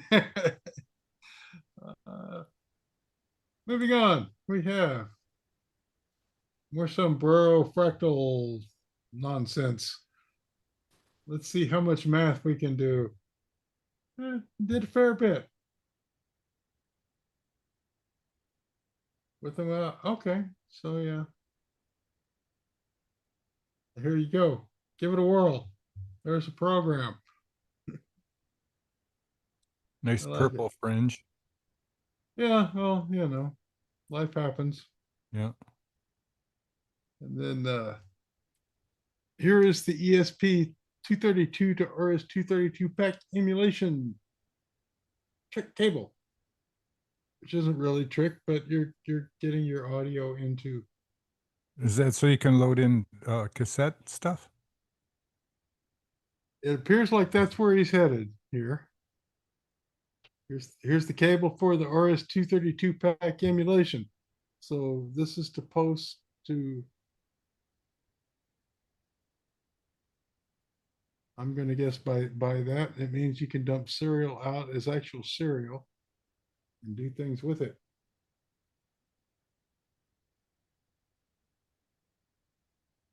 Yeah, okay. So rather than having to emulate the whole world, you can actually make a direct connection by using headphone cables. And serial connection to the 232. Okay, so that's exactly it. So you can actually, there's an emulated 232 pack on the emulator, and now you can actually run the signal into it rather than having to go through a tether to a PC to blah, blah, blah. So that's actually kind of cool. I like the concepts. A lot of times the emulators kind of get stuck in. Now you're in your emulator bubble and you can't get out to the real world by any means. So it would be nice to have an alternative to doing that. And then where are we at?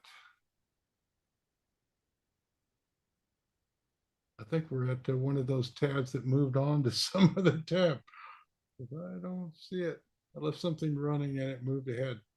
So let's go on and paste the next one in and see where we end up. This may be the same one. I think it is. It's misread. Yeah, okay, that's it. ESP32 CoCo doing old school gaming projects. Okay, complete on Tandy floppy disks. I approve. Let's see. Okay, Marina's kind of cute. Don't think you want her mad at you. Oh no, you definitely don't want her mad at you.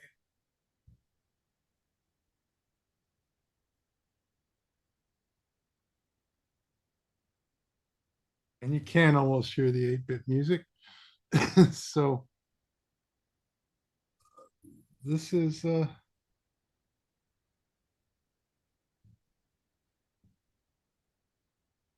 Rick losing his place again. I do apologize, boys and girls. But we're going to forge ahead anyway and go with That's good. right. Well, we're going to get this thing over with, good or bad. It's going to get done. So here's an old boy that used to hand wire some 6809 systems, and I got dumped out of his page again. I'm just going to load that right back up. That should be an EP, shouldn't it? Well, if you don't need the video, then you don't need the external. Yeah, it's complicated. The main thing with the CoCo is you have to share video with you have to share RAMs. You have to share RAM with the video. So your CPU has to be exactly in sync with the video, which means your CPU has to run the clock that the video generator runs. So that's why we need the EP, so we can do 0.89 exactly with the color burst frequency, or 0.1, you know. See, you explained it perfectly. So that's the whole deal. If you got a single board computer, let it run its own clock. You can, you know. In any case, handware systems, and I guess there are supposed to be links, and I guess I haven't not going where the link is saying I should be going to. Let's see. No, it didn't go to the actual article. So I guess we're just going to skip on ahead to the next thing that worked, which is Non-Sonic on YouTube. Went through this old rainbow in pretty good detail, about a quarter hour. It's kind of, if you like going through these old magazines, this is the next best thing to actually having one to flip through. And it goes through and catches all the good stuff. So, you know, you could type this in if you really want to slow the video down and type really quickly, I guess. Any case, I would probably, I mean, I spent hours doing this. You know, let's go through the rainbow and look at every stupid thing in it. Because, you know, this was my internet back then, right? You guys see that? This is we sure did. There it is. Digitizer, yeah. Oh, and Coco Cat. Woo! Great. This qualified as high quality comics back in the day. Slammed in the door tail. Yep. That's our boy. Tom Mix. Yeah, that's. Guess it just fills up space. Does he get deep into the articles, or he just doing I just a kind of overall? Flip through what you would It's flip like through. we do. We watch the pictures.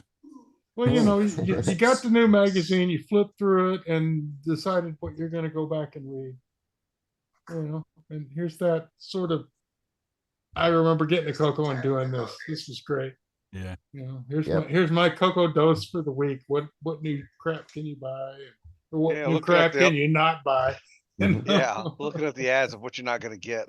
I got that one. I got that one. I got that one. Yeah, I got one. And then, of course, last but certainly not least, all the Coco Fest stuff's up. Ooh, nice. So we have the inscrutable Henry Strickland video, which if you want to get extra tech points, figure out any part of it, and we'll put you in the top 10 list and we'll score you on what you picked up. So when you get done with that one, you're going to have a master's degree. Pretty much, yeah. It depends how high you are on the top 10 list. Could determine your SAT scores. John Strong speech on game development was pretty cool too. There was a lot of great stuff. This is all worth watching. We didn't have many presentations this year, but they were all people who actually had something to say.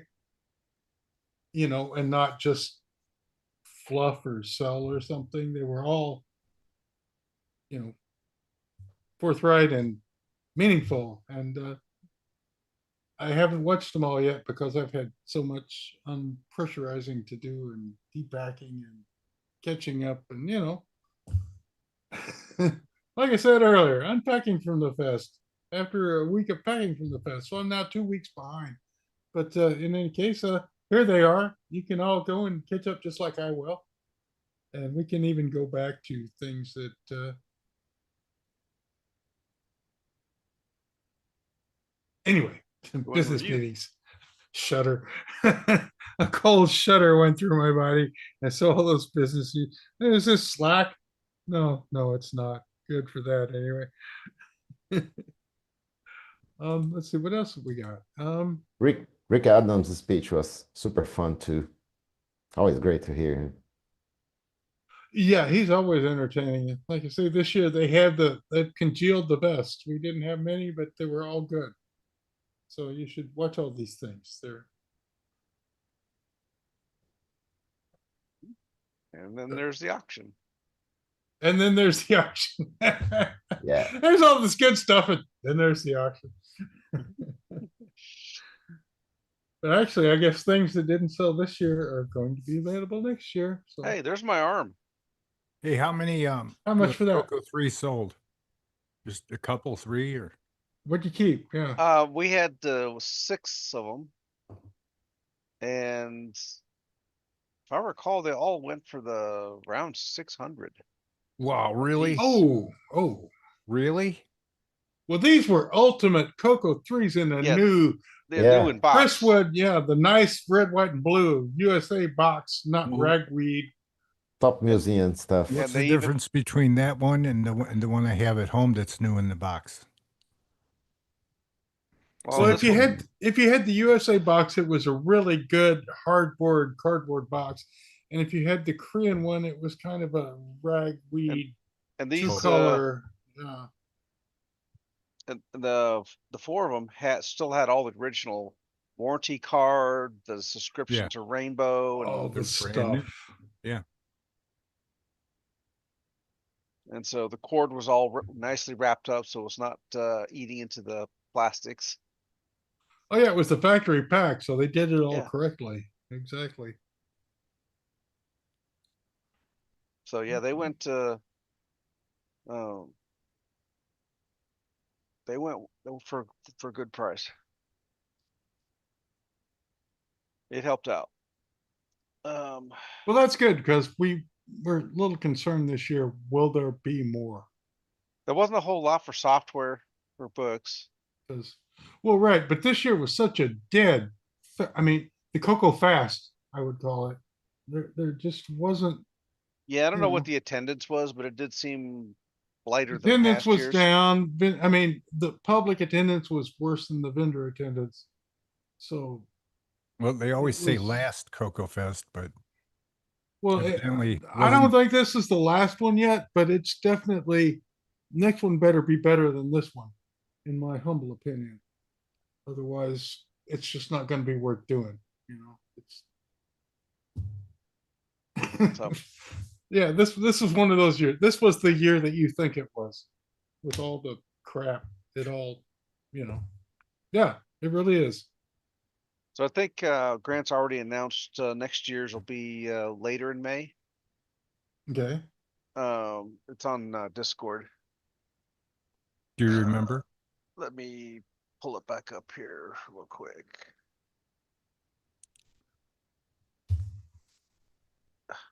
Come on, computer. I'm clicking on something. Do something. Right. Move.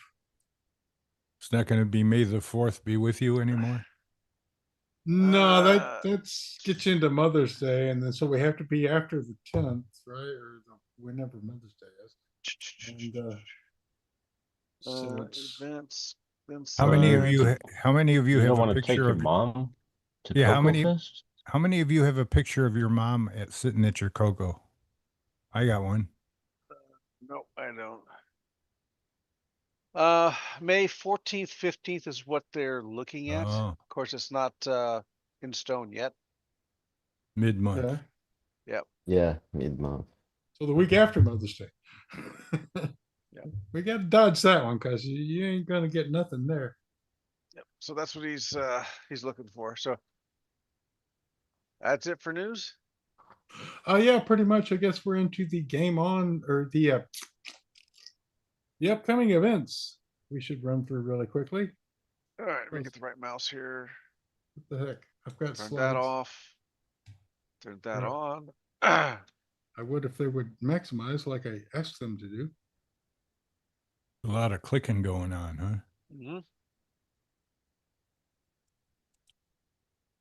Okay, come on. You can do it.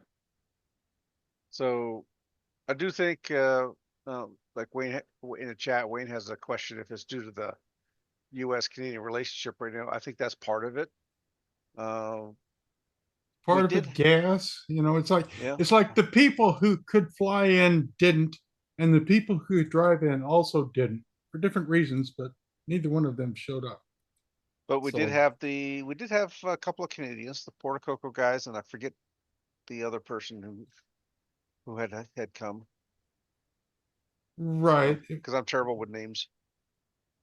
It was just difficult for everyone, and given the choice, Coco Fest was not the top of the.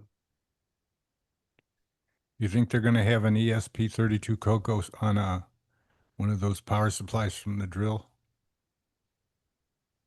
Oh, there you go. Yeah. Might as well just put it in there in the box with this, the fake CM8, right? Actually, the battery would be huge compared to the computer. Okay, so am I anywhere in the right thing? Oh, here's some leftover stuff that we didn't cover in the news, but we aren't going to. We're going to go to things that are coming up. And I think I just killed a tab I shouldn't have killed. What is that? Control T? Control T. Nope. It did not bring the tab back. Control Shift T. Maybe that's it. Control Shift T. And they're all gone. Yeah, amazed. David Reynolds. It shows. Okay, the show so we're has gonna a- forget that. We're gonna start with the ICC computer club thing. The tabs are out of order. That's all. Now that's the expo. There's the Retro Fest. There's the Home Vintage. Okay, so we're backing up into.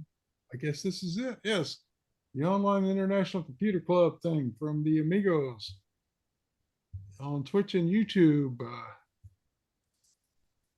Let's see, 4:30 ESP on May 2nd. Oh my God, you're going to be late, guys. You better get there.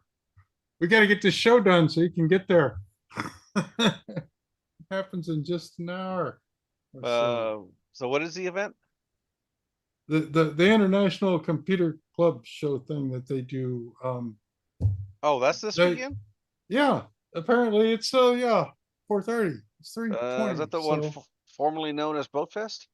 No, this is the online thing that they do. Oh, Boatfest is coming up in a bit. Oh, okay. Where is that on this video or on this? That's why I'm screen? confused, because it just dumped me into their homepage. But Oh, this is going to be their upcoming. thing. Oh, they're like a marathon. The yeah, whatever. And they've already got Oh, 7 wait a minute. guests booked.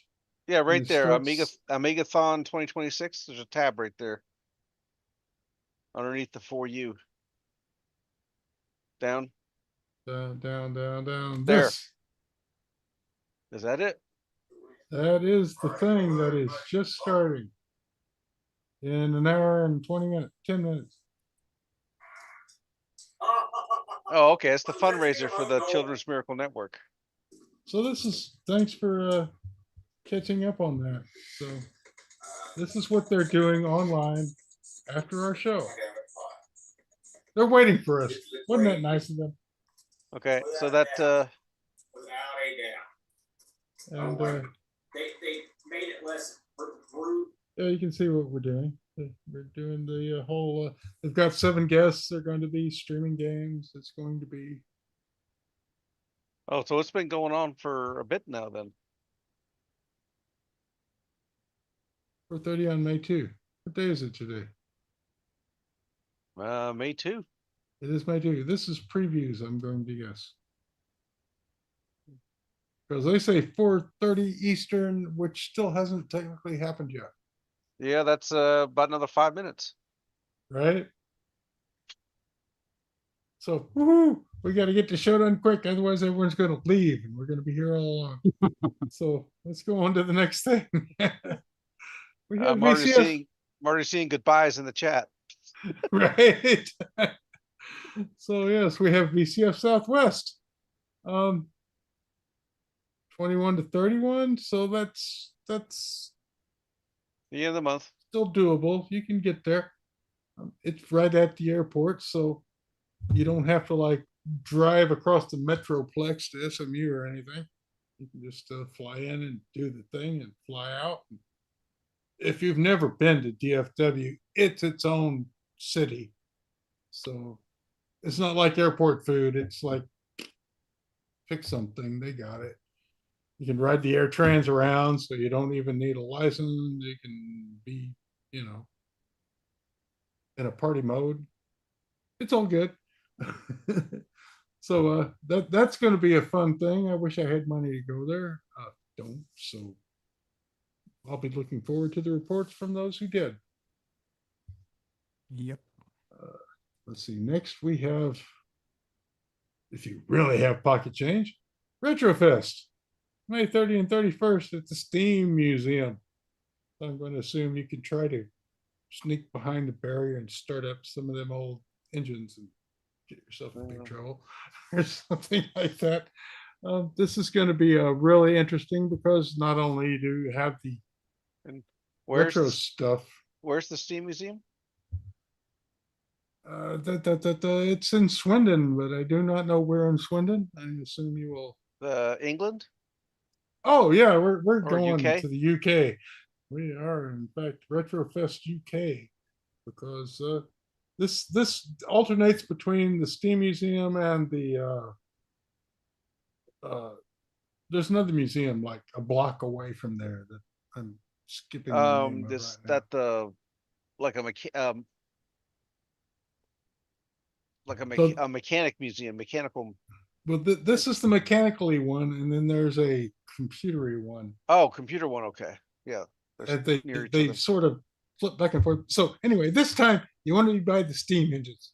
So there you go. If actually, I assume if I could get to Swindon, I'll be able to figure it out from there.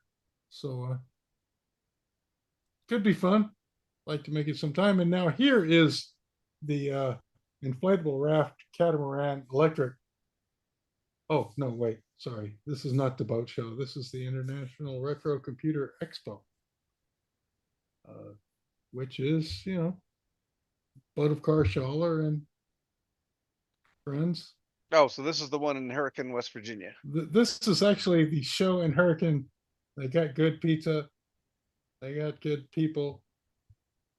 Go there and have some fun. Jaeger International Airport. So if the airplane does a barrel roll on the way in, just keep that in mind. It's Jaeger Airport. Pilots are going to try to keep their rep up with Chuck Yeager there. So anyway, there is the Hurricane Wyndham and the Hurricane Motel 6. What more do you need in life? This would be fun. It always is. I have never been there, but I've talked to people who have, and they all seem happy and well adjusted. Anyway, next we have VCF West, which start of August. Not a bad time. Mountain View, California. Okay. That's not a bad place. Bring your money, because you will need it. But yeah, this would be a worthwhile place to go. Let's see, do we have speaker list or anything? I don't. Well, we'll get to that next week because we're kind of. What was the question? Oh, just speaker lists and so forth. I don't see an easy link, and even if I found it, I wouldn't be able to speak on it properly. So I think we'll just say speaker list coming next week. And we'll move on to the Midwest Festival, which, oh my gosh. Where's that one at? This one is in Chicago. Oh, Chicago. Well, actually, in Schaumburg, west of Chicago. It's the best of all worlds. You don't really have to get into Chicago, but you get all the Chicago stuff. Plus, the site itself is its own city. It would qualify, and you know, there's probably 40,000 people in the little tri-block area. Just bring your own Segway. Yeah, bring your own Segway. You can ride around like that. I tried staying in the adjacent hotel.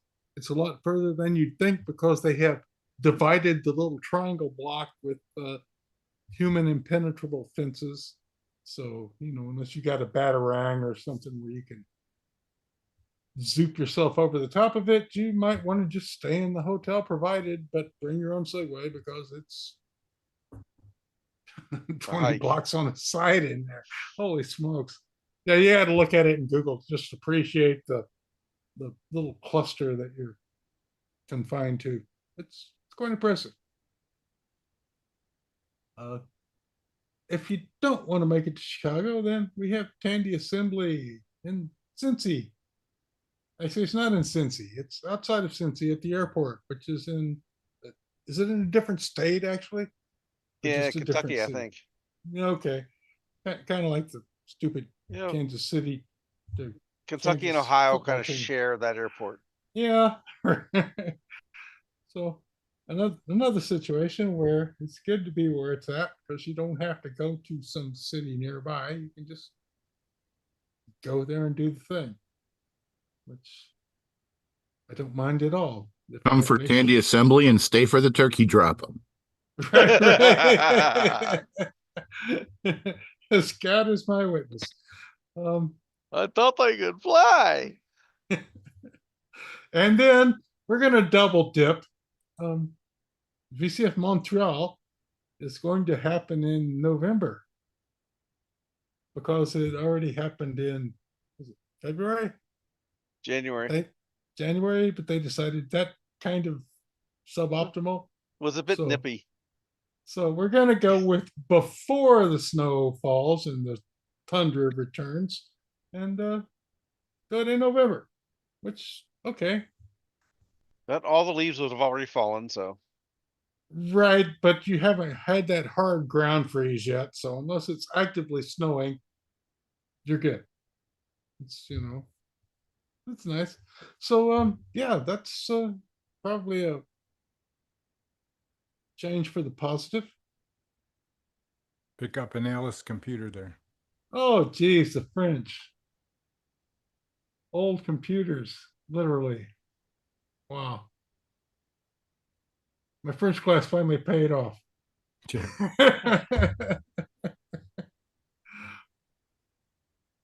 Okay, well, in any case, that's all that happened. So this is in a different place than the first one was, wasn't it? Let's see, it is. I think I was catching that right before you closed it. Champlain College, Saint Lambert. St. Lambert, yeah. That's not the Royal military base. Oh, not the. Is that? Oh, they did move, didn't they? Because they used to be at the Saint Jean Richelieu or whatever. Yeah, the military base that we can't pronounce. Yeah. St. Lambert I can pronounce. Yeah, Saint Lambert, but it's probably Saint Lambert. There's no T in there. It's put there, but it's not spelled like Saint. Sure. Anyway, okay, they did move, I guess. You're right.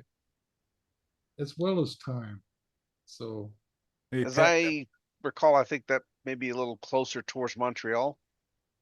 I think St. Lambert is a suburb of Montreal, is it not? Oh man, now we gotta. Yeah, well, anyway. Yeah. In any case, we have a few months to figure it out because November is not here yet. Mm-hmm. Rick, is that an RCA TV back there or a Hitachi or what is it? The wood grain one back there. Behind you. Who, me? Yeah, you. Yeah. Behind you back there. Oh, behind me is my representative Magnavox 13-inch color TV.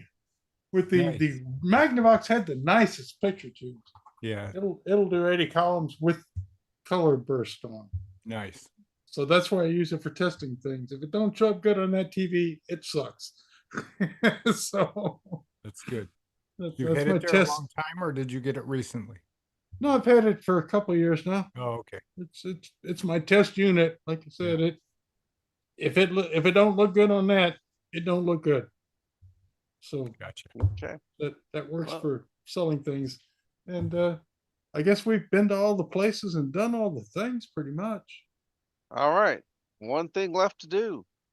This concludes another episode of the CoCoNation, the world's leading live interactive talk show featuring the Tandy Color Computer.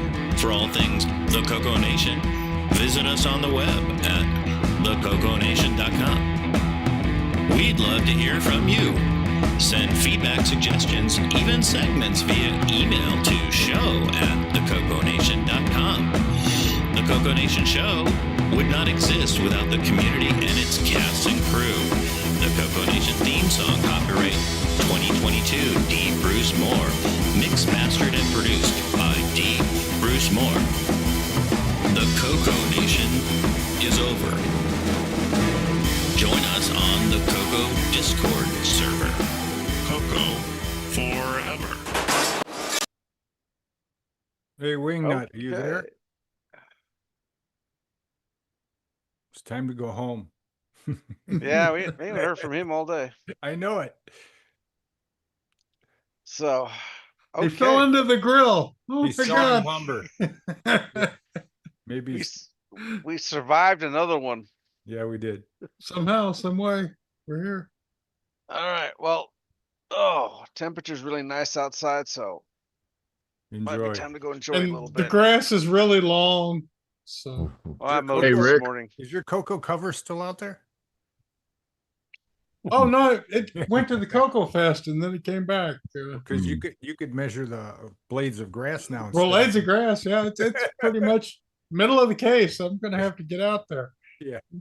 It's gonna be evil because I've been avoiding it because I'm old, but now it's getting all taller and I'm gonna have to get the sling blade out if I don't go soon.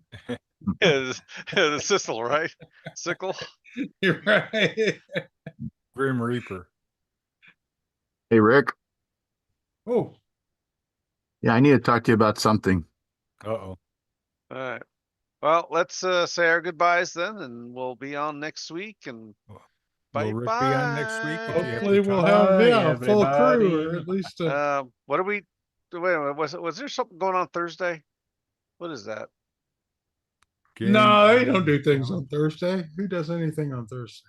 So, Sloopy, that was your cue to promote your Game On challenge Yeah. live. But no, instead you're stuffing your face. Yes, Game On Challenge Live. Be there or be square. Or both. All right. Bye, everybody. See you guys. Later.